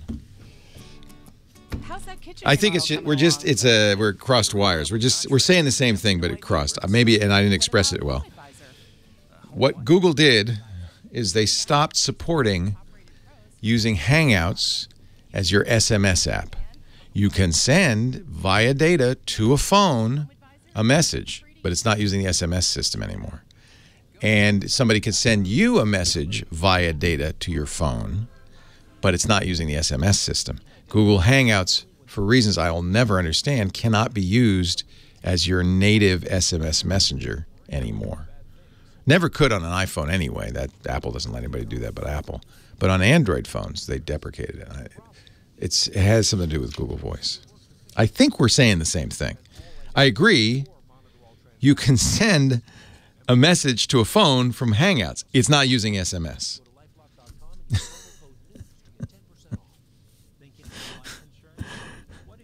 You SMS to iMessage from Hangouts all the time. That's right. Using data. I do too. I'm not saying you can't do that. I'm saying it's not using the SMS system anymore. You're using data. You probably, I don't know, but you're probably going to a gateway on the phone company. So when I use Hangouts to contact Lisa and it shows up in her iMessage, it's because my Hangouts sent it to the data portal at her carrier at Verizon or T-Mobile, and T-Mobile put it in her phone box. That's the difference. It's not using SMS. And if you're in Project Fi, you can do it. See, this is what I'm talking about. So SMS support for Hangouts officially ends today. Oh, excluding, I get it, Google Voice and Project Fi subscribers. Okay, I get what you're saying. You can use it from Google Voice if you're a Google Voice subscriber. All right, you're right. I stand corrected. I will correct it. I want to find the actual Google page.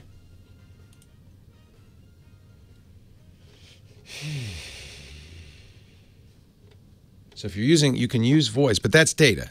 It's a tough computer science problem. It's a tough computer. It's still data. That's all I'm saying. Leo Laporte, the tech guy. 8888 Ask Leo. All right, I understood. I've talked with Lillian. I understand now what she was saying. Yes, you can use, just to be clear, if you're a Google Fi or Google Voice customer, you can still use Hangouts to send text messages. I don't know about Fi, but in the case of Google Voice, you're using data to send those text messages. You're not using the SMS system. If you are not a Google Voice or Google Fi user, Hangouts no longer does text messaging. And if you're doing text messaging as a Google Voice user, that text message is coming from your Google Voice number, not from your phone number. I'm confused. But this is Google. Welcome. Thank you, Google, for really making a hash of all of this. I think we got it right. I think so. So we've gone back and forth. I think we've narrowed down the terminology. Michael in Dublin, Ireland. Hello, Michael. Michael, it's not Dublin, Leo. It's Wexford. Wexford. Anyway. I apologize. Well, there's a big difference. Is there? Well, not a big difference, but I'm down in the southeast of Ireland. Very nice. Great to talk to you. Thank you for calling. No, Leo, I'm delighted to call. I've been a big fan for 3 or 4 years now, and I love listening to Leo and Twit, and so I think you're just brilliant. Thanks very much, anyway, for your help over the years. Thank you. And he's not calling me a twit. He's saying he listens to our podcast network, which is This Week in Tech, but that happens. Exactly. Yeah. People often email, especially from the UK, saying, you know what a twit is? I said, yes, I know what a twit is. Yeah, well, we say the same in Ireland, but so I don't buy your T-shirts, Leo. Oh, thank you. Thank you. For that reason, I couldn't go around Ireland with a T-shirt with a big TWI. No, you go into the pub and they say, oh, Michael, you're a twit. Exactly, yeah.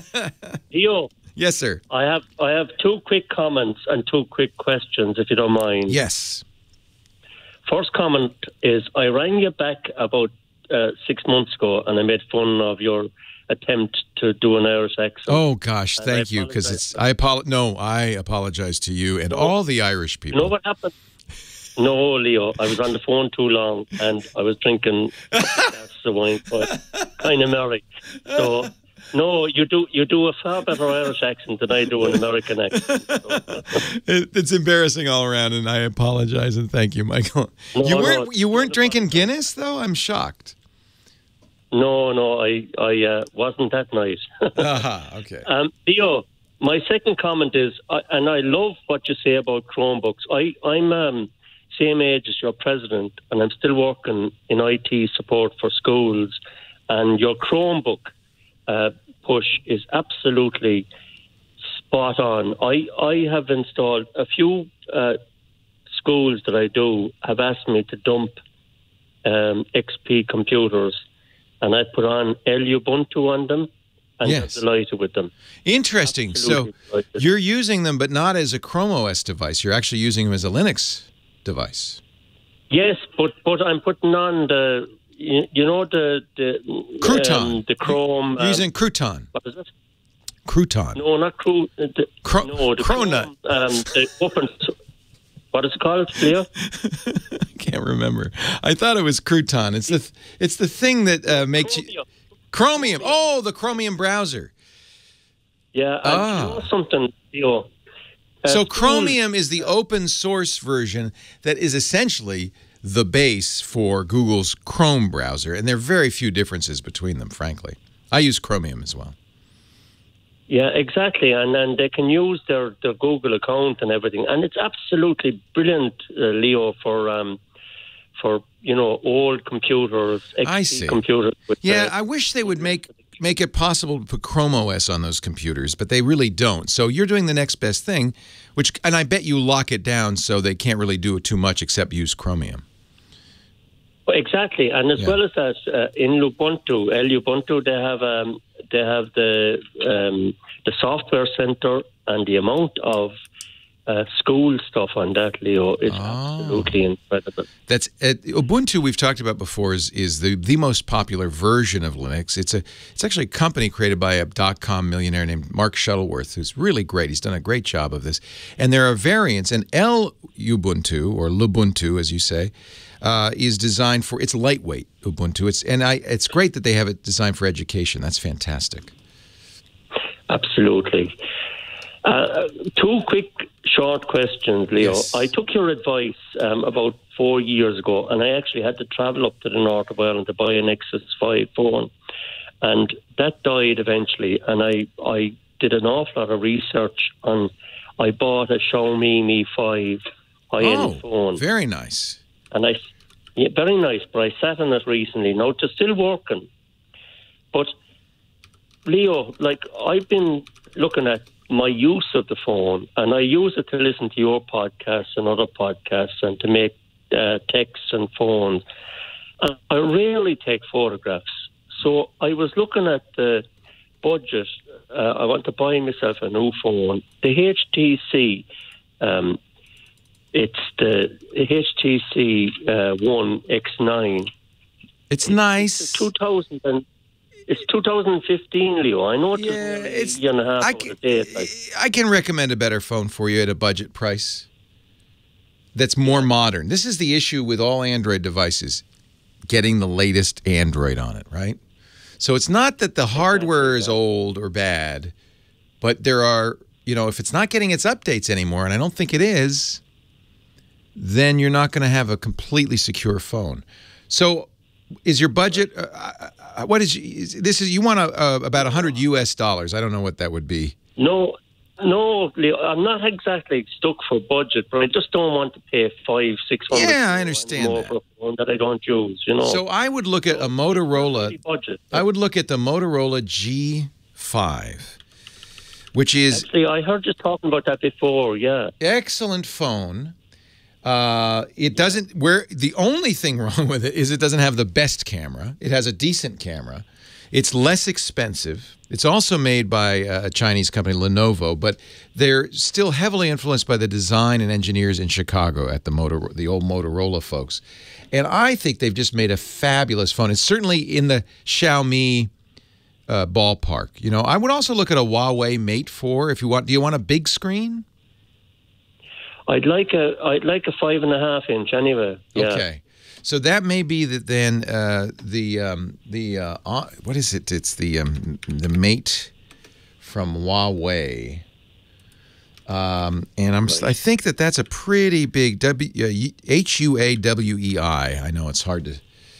The Mate 9. Yeah, I know the Huawei. Yeah. Yeah, Mate 9. They have actually a pretty good camera. They worked with Leica to make their camera. But I think that is a 5.5 inch screen. It's a beautiful phone. It has a big battery. I bet your battery life is important to you, right? Oh, it is, yeah. Yeah. More than the camera even. And actually it has, I think, a pretty good camera. They are, I believe, going to keep it up to date. That's always a question mark with all of these guys. It has a fingerprint sensor, which I think is important. It makes it easy to unlock. It also makes it more secure. So there's a couple I would look at. Certainly the Motorola G5 is a low-cost leader. And if you want a bigger screen, maybe a little higher-end phone, the Huawei Mate 9. Nice to talk to you. Leo Laporte, the tech guy. I'm listening as you talk, trying to memorize your accent so that from now on, if you hear me doing a bad Irish accent, it'll be you, Michael. No, Leo. Your accent is an awful lot better than my American one. So yours is beautiful. I'm sure you know this, but Americans love Irish accents. We just love them, and yours is beautiful. It's lilting. I think of James. I think I hear James Joyce. I hear the Irish Rovers. It's such a beautiful, beautiful sound. So I'm so glad that you listen. Leo, I was a fan up to now, and I'd be a fan forever after that. Okay, thanks very much. Bless you. Thank you. Take care, Michael. See you, Leo. Bye. Bye-bye. Bye. Oh, I love that voice. We've had calls from Holland, Canada, and Ireland today. And I think he thought I was saying UK was Ireland. I know it's not. Yes, right. So he's from the Republic of Ireland. Different. Yeah, Did yeah. you say he was in Wexford or Waterford? Wexford, he said. Yeah. Yeah. Because my biggest strategic partner is in Waterford. So there's the Republic of Ireland, which is not in the UK, Right. and then there's is it Northern Ireland that's in the UK? But I didn't mean to say that he was in the UK. I just, but I think it sounded like I thought that he was in the UK. Yeah, I always have to practice that one. It is a pretty language, isn't it? Yeah. We had an Irish priest, a grass priest, marry us. Peter, his name was, and it was so beautiful because he had that beautiful Irish accent. I just loved it. Well, the female Irish voice is considered the most credible in advertising. Oh, I would, yeah, and I like it too. Yeah, Irish Spring. Yes. Whitten's saying the female Irish voice is the most credible in You wouldn't imagine a female Irish voice would ever lie to you. Right. Of course she wouldn't. Oh, and I like it too. Irish Spring. That's where there's two places Americans get their Irish accent. One is that Irish Spring commercial, and the other is Lucky Charms. Right. Oh, raspberry red, yellow, yellow. And I like it too. Oh, Lordy above. Northern Ireland's in the UK. It's not in Great Britain. The Republic of Ireland is a separate country, and they still use the euro, right? I was going to say, I don't know what it is in euros. Then I wasn't sure. Is it pounds? No, it's euros, because they're the Republic of Ireland. Yeah, I tried to cash an Irish euro in London last year, and they looked at me like I was... Oh, they won't take it. Well, they don't like, yeah, right. Yeah, the Mate 9 is 5.9 inches. It's a big screen, Michael. Really nice big screen. I hear very good things about that. I haven't tried either the Huawei or the Xiaomi phones. They're hard to get here. The 49ers hired a girl coach. You know what was great? I was listening to the pregame, the preseason game last night, the Raiders game, and they had a female play-by-play announcer for the NFL.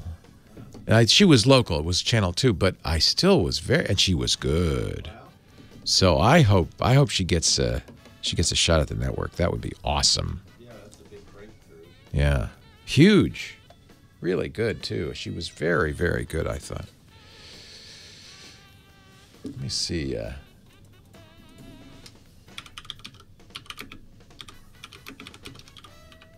And she wasn't doing color. She was doing the play-by-play. She did a great job. Beth Mowens, the first woman to do play-by-play for a regular season game since 1987. Oh, that's Monday night. She's going to do Monday Night Football, 2 games. No, 1 game in September. She'll be the first woman ever to do that. I don't know if that's who I heard. She was good, though. I was impressed. Leo Laporte, the tech guy. Yeah, that's the band Paul McCartney was with before the Beatles. No, that's not it. Leo, I actually like the Monkees. I really do. They were a great band. I think that they got a bad break because everybody, they're a TV band, they're fake. They're the fake Beatles.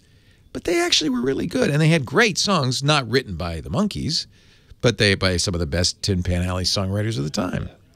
8888 Ask Leo. That's the phone number if you want to talk high tech. And no more Hangouts and SMS. We're done. I'll talk about anything else, but no more of that. Kyle on the line from Columbus, Ohio. Hi, Kyle. Hi. I got a Google Pixel phone, and I was wondering, it's on the Project Fi network. When's it going to be updated to the Android O version?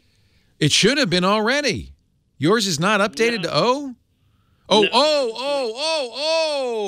Not Nougat, but whatever O is. You mean the next gen. Yeah, it's not come out yet.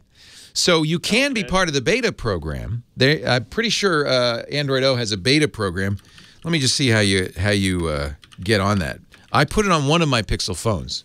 So I know you can. I think you have to go to, let's see, it supports the Pixel, the Nexus 6P, 5X, the Pixel C. So all of the recent stuff. You have to go to the Android. Do this on your phone, by the way. And I did this recently. Go to the Android developer or beta program portal, which is google.com/Android beta. And you'll opt in. You'll sign into your account first. Make sure you use the account that's associated with the phone, obviously. And you'll sign in, and then it'll show you a list of devices that are eligible. Your Pixel should show up there because it's eligible. You enroll it. Once you enroll it, you sit back, and for me, it happened in about 30 seconds. It said, okay, you've got an update, just like a regular over-the-air update, except the update is for Android O. And I have to say, it works quite well on my Pixel. It's still in beta form, isn't it? It is not. That's why you haven't pushed it. You have to opt into a beta, but it'll be out. I think they said September or October. It'll be out when they announce the new Pixels, probably. Okay. All right. Now, here's the question: can you go back? What if you hate this? So, if you want to leave the beta program, you go back to the Android beta program page and you unenroll. And then you will get an update. This is very nice. Apple never does this. You cannot go backwards once you update an iPhone. But Google will let you roll back to Android Nougat 7.1.2, the current version, with an over-the-air update. However, and this is the warning, if you do that, it will push it out to you, but then it'll reboot and your stuff will be gone. It'll wipe your phone. It does have to do that. So you can easily get back to your old version of Android, but only by wiping the phone, starting all over again. We don't know what O... Now, somebody in the chat room is saying O's rumored to be released in the next couple of weeks. That could be. September. I think I said September. As early as September, as late as October. Apparently, EvLeaks, who's one of the big Twitter rumor guys, according to Scooter X, tweeted, Android O release scheduled for the week of August 21st, which would be soon. On the O could be the eclipse. They haven't yet said what O will stand for. You know, every Google Android code name is a dessert. It was cupcake. There was no A and B, or there was, but they didn't announce it. There was cupcake, donut. Let's see if we can do it. CDE. Cupcake, donut, eclair. Froyo was F. G was gingerbread. H. Oh, what was H? Honeycomb. Thank you. From the peanut gallery. I. What was I? Icicle, ice cream, ice cream soda, I. I can't remember I. Anybody? I. Bueller, I. O. Henry, ice cream sandwich. Right. J was, Jelly Bean. K was Kit Kat. We didn't like that because it was a brand name. But, you know, Kit Kat is the only one. L was lollipop, M was marshmallow, and the current one is nougat. I'm getting diabetes just telling you the names here. These are just like crazy. So, will it be a dessert? It's so far it's been desserts. Will it be Oreo? That would be the obvious one, but it's a brand name. They didn't, there was some upset, not upset, but people were, okay, it was me. I didn't like giving a plug to Kit Kat bars every time I mentioned the Android code name. Oreo would make sense. But I think if they do release it on August 21st during the eclipse, that big O, wow. Now I'm thinking maybe it won't be a dessert at all. Maybe it'll be eclipse? No, that wouldn't make any sense. Oh, what do you think? Orange sherbet? No. Nobody even knows has it.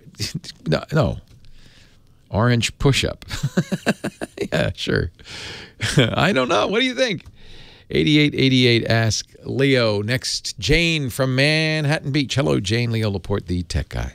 Hello, Leo. Thanks for taking my call. Hello, Jane. This is somewhat of an earlier question or topic on what app. Is it WhatsApp or what app? Well, that's okay. It's WhatsApp. Get it? Because it's like you say, what's up? WhatsApp. What's up? Okay. Get it? Oh, got it. What? Yeah. What's up? What's up? That's dopey. I know. It's dopey. You know what? When people start a company and they create a product. They have no idea if it's going to be success. So sometimes they go with something that's dopey, and then 3 years later, that's Google.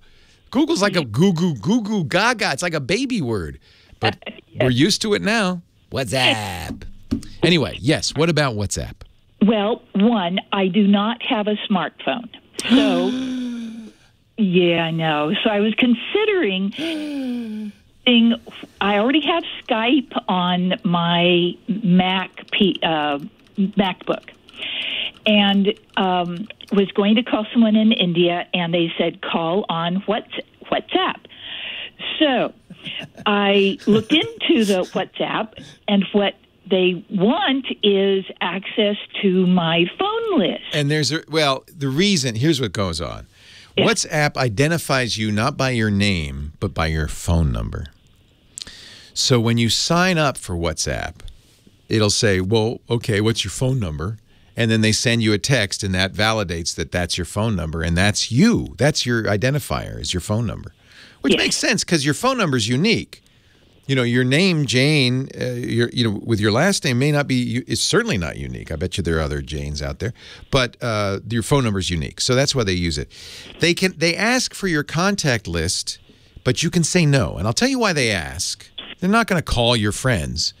But what they want to do is, what they will almost certainly do is upload your contact list to their servers. And then when somebody that's on your list signs up for WhatsApp, they send you a note saying, hey, your buddy Fred just signed up. Would you like to add him to your contacts? And my answer would be no. No. But you can say, I don't want you to upload. You can say no to that. It will not break WhatsApp. They don't have to have access to your contacts. They say, this is a convenience to you, Jane.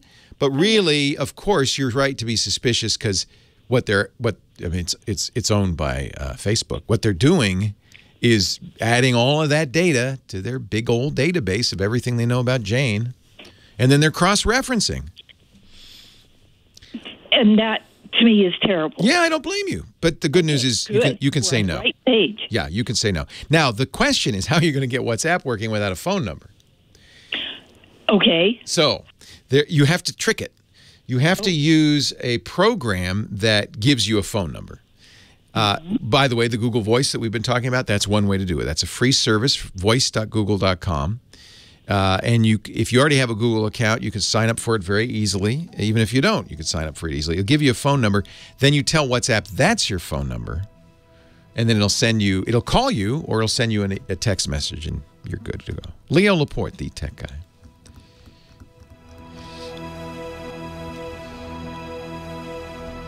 They're also, actually, you know what? I may have misspoken, because now that I think about it, I think WhatsApp refuses to send me text validation on my Google Voice number. I think it doesn't like Google Voice. Oh. But there are other programs like Google Voice that will let you do that. These are all, let's see. But you can't, it can't be a smartphone app, can it? It has to be something you run on your desktop. That'll work on my MacBook. Work on your MacBook.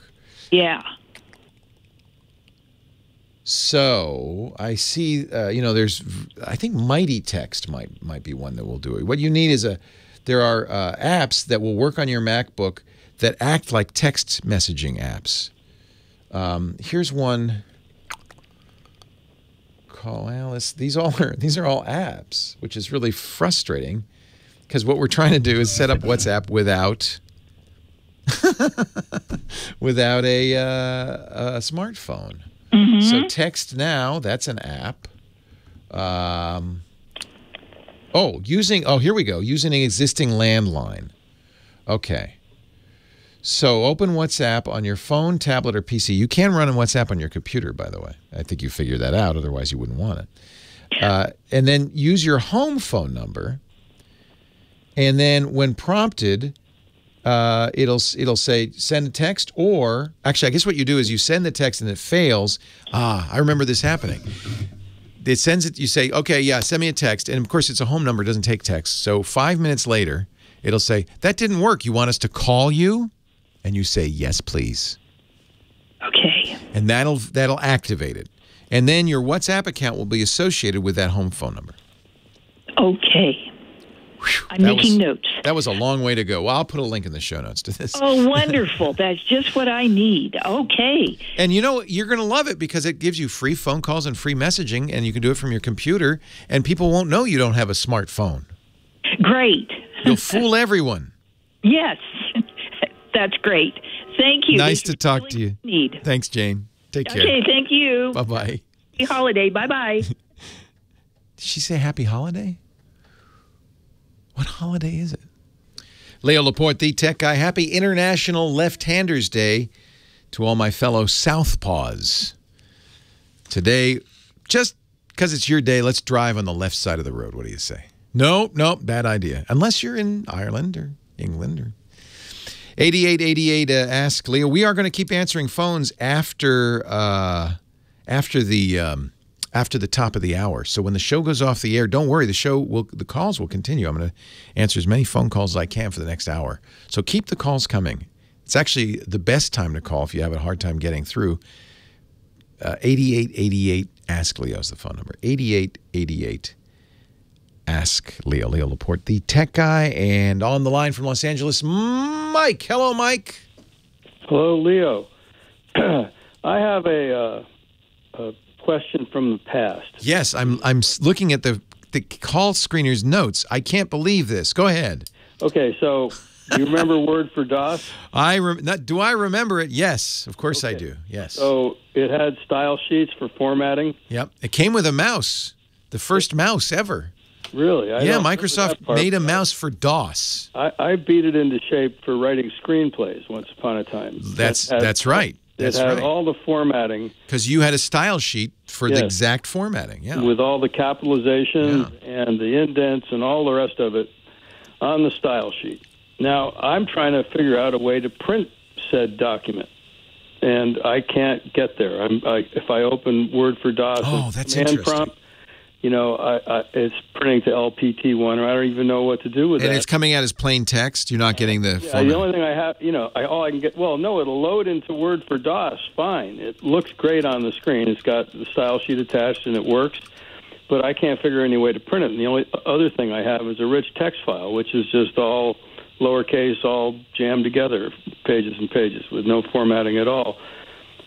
So, what do you think? Anyway, I understand what's going on here. So, when you print in DOS, unfortunately, it's kind of primitive. If you go back to those days, DOS, for people who are wondering what the hell are they talking about, before there were windows and menus, kids, in the earliest days of computing, we had a command line, and that's it. We didn't have mice, we didn't have windows, we didn't have menus, we just had a command line, and you'd type WORD and hit return, and your screen would fill up with text that would be a word processor. There was Microsoft Word before that, of course, Word Perfect, the famous Word Star. There were the Electric Pencil. There were a lot of weird programs out there. The problem is you're using a computer today to print to a modern printer. The modern printer just sees a stream of letters.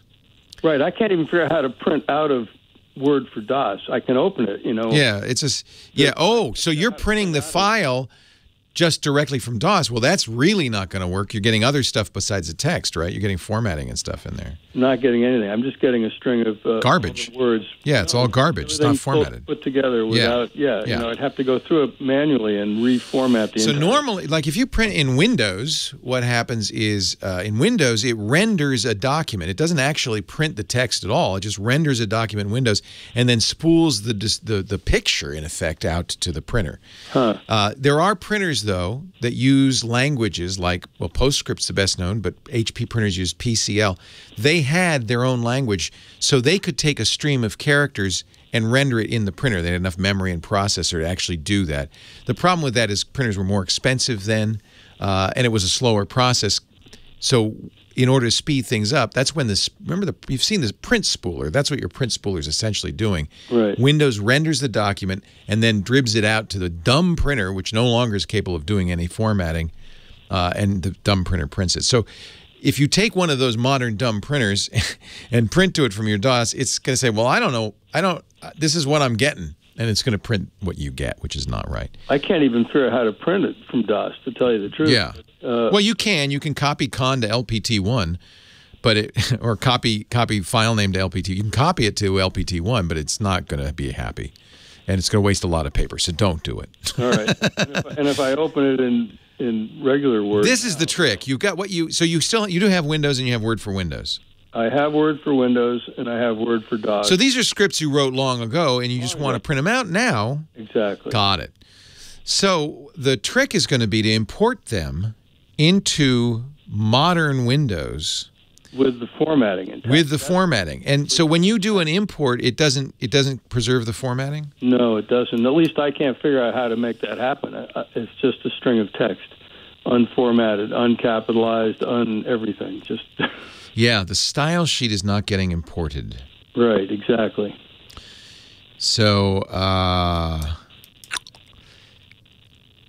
there must be a way for Word for Windows, more modern Word, to import that file and the style sheets. Boy, that would be good if it could. In such a way that it'll render it. That's what you need. That's what I need.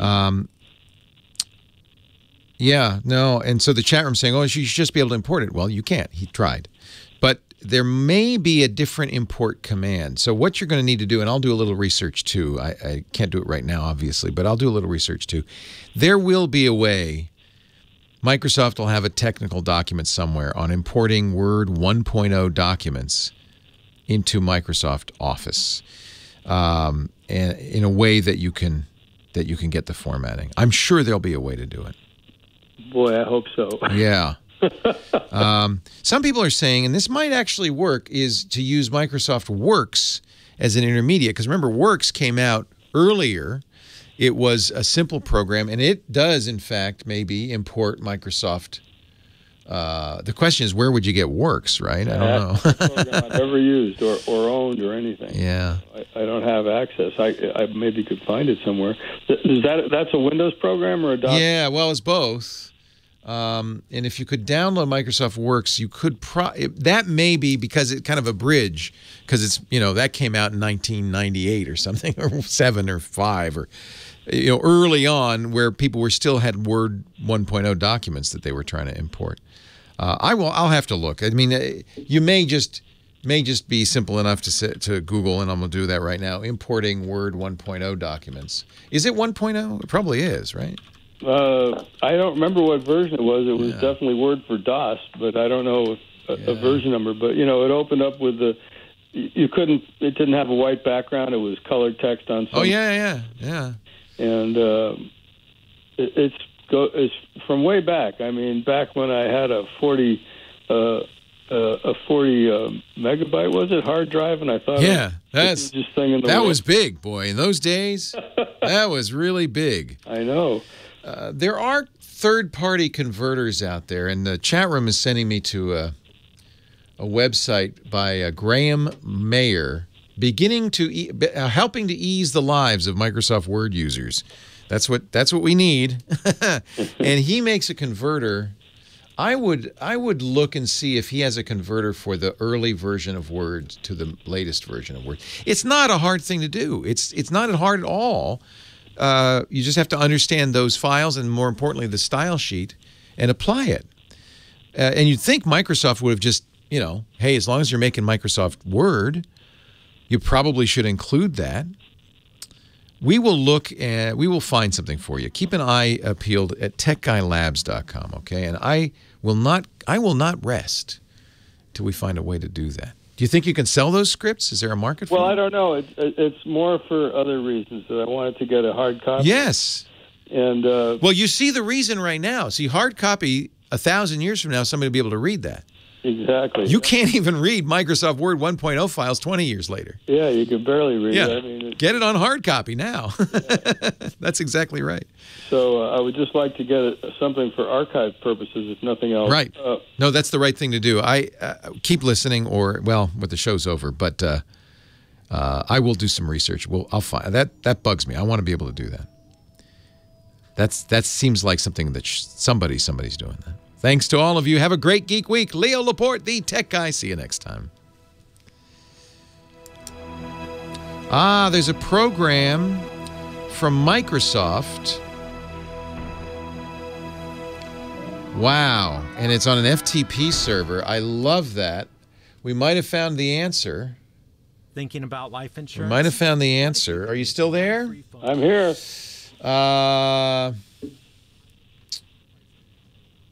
WDSUPCNV.exe. C like Charlie, NV. Yeah, it's for convert. Word support convert or words up convert. Where Gollum, it's at justsolve.archivestream. Wow. This is obscure, but it looks like it's exactly what it is. It's not from Microsoft, but what it does is it supports Word 1 and Word 2. And, oh, Word for DOS predates Word 1. Interesting. That's probably what it is. Opening Word for DOS files in modern Microsoft Word. Word for DOS files can't be opened natively with current versions of Microsoft Word anymore. Well, yeah. However, it's possible to import such old Word files with an additional converter for Word, which you do get from Microsoft, but it's on a FTP server. Wow. And this has the instructions. So I am going to put this link in the show notes at techguylabs.com. James, if you could put that up there as quickly as possible so that Mike can go and download this file. And it gives you the step-by-step. You run the file, copy all the resulting CNV files, most importantly DOSWord32.cnv to program files. Wow, it's complicated. It's complicated. But it looks like what this does is it enhances Microsoft Word. Does it look as if it grabs the style sheet? Oh, yeah. Yeah, style sheet, not found, press OK, file selector, and then you find the style sheet. This looks like it'll do it. Oh, boy. Wow, we might have found the answer. Well, that would be cool. I Googled that a bunch, and I never got anywhere. Well, the chat room has ways, my friend. So this is the phrase to Google. I mean, I think this would work. Opening Word for DOS files in modern Microsoft Word. Let's see if I Google that, if it's going to pop up. Well, it doesn't, but I see others do. Yeah, it looks like. Actually, it does pop up. It's the first result. So if you're in a hurry and you don't want to wait till we get this in the show notes, Google opening Word for DOS files in a modern Microsoft Word.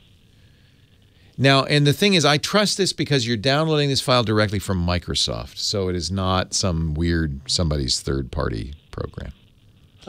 I tried looking around Microsoft, and I didn't come up with anything. Yeah, no. Obviously, if they put this on an FTP server, they probably don't even know it's still there.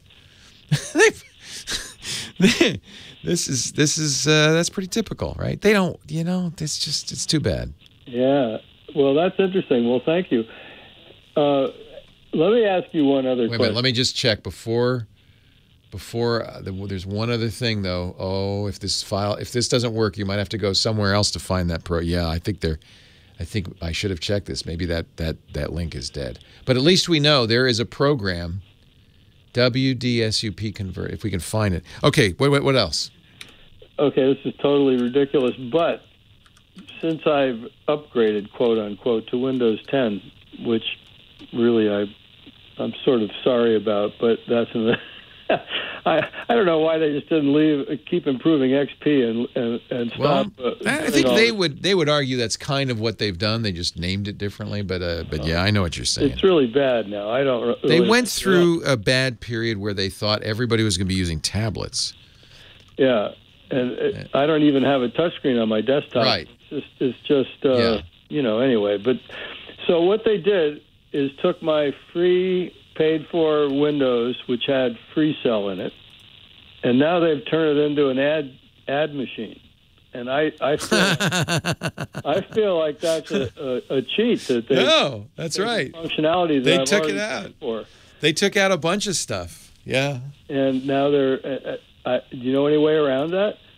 No, that's Microsoft does that from time to time. They yank programs in the update. So there should be a class action here. Well, I have paid for functionality that they've taken away. And if you paid for it, maybe, yeah. Anyway, That's just now I'm feeling bad because I'm looking and it turns out, oh, you go, Volt, that Microsoft is no longer offering that file. That site is down. There may be another place to find it. We're just going to have to keep looking. It's encouraging that such a thing existed. Yeah. And it's doing exactly what it needed to do, which is get the main doc file, but then also get the style sheet file. Right. Exactly. And merge them together. I don't know why Microsoft would not keep stuff available for back converting. I don't get that, but they've done things many times that I don't understand. Let me see. Somebody's saying I should right-click and save as. Does that work? No, I think it's just not responding.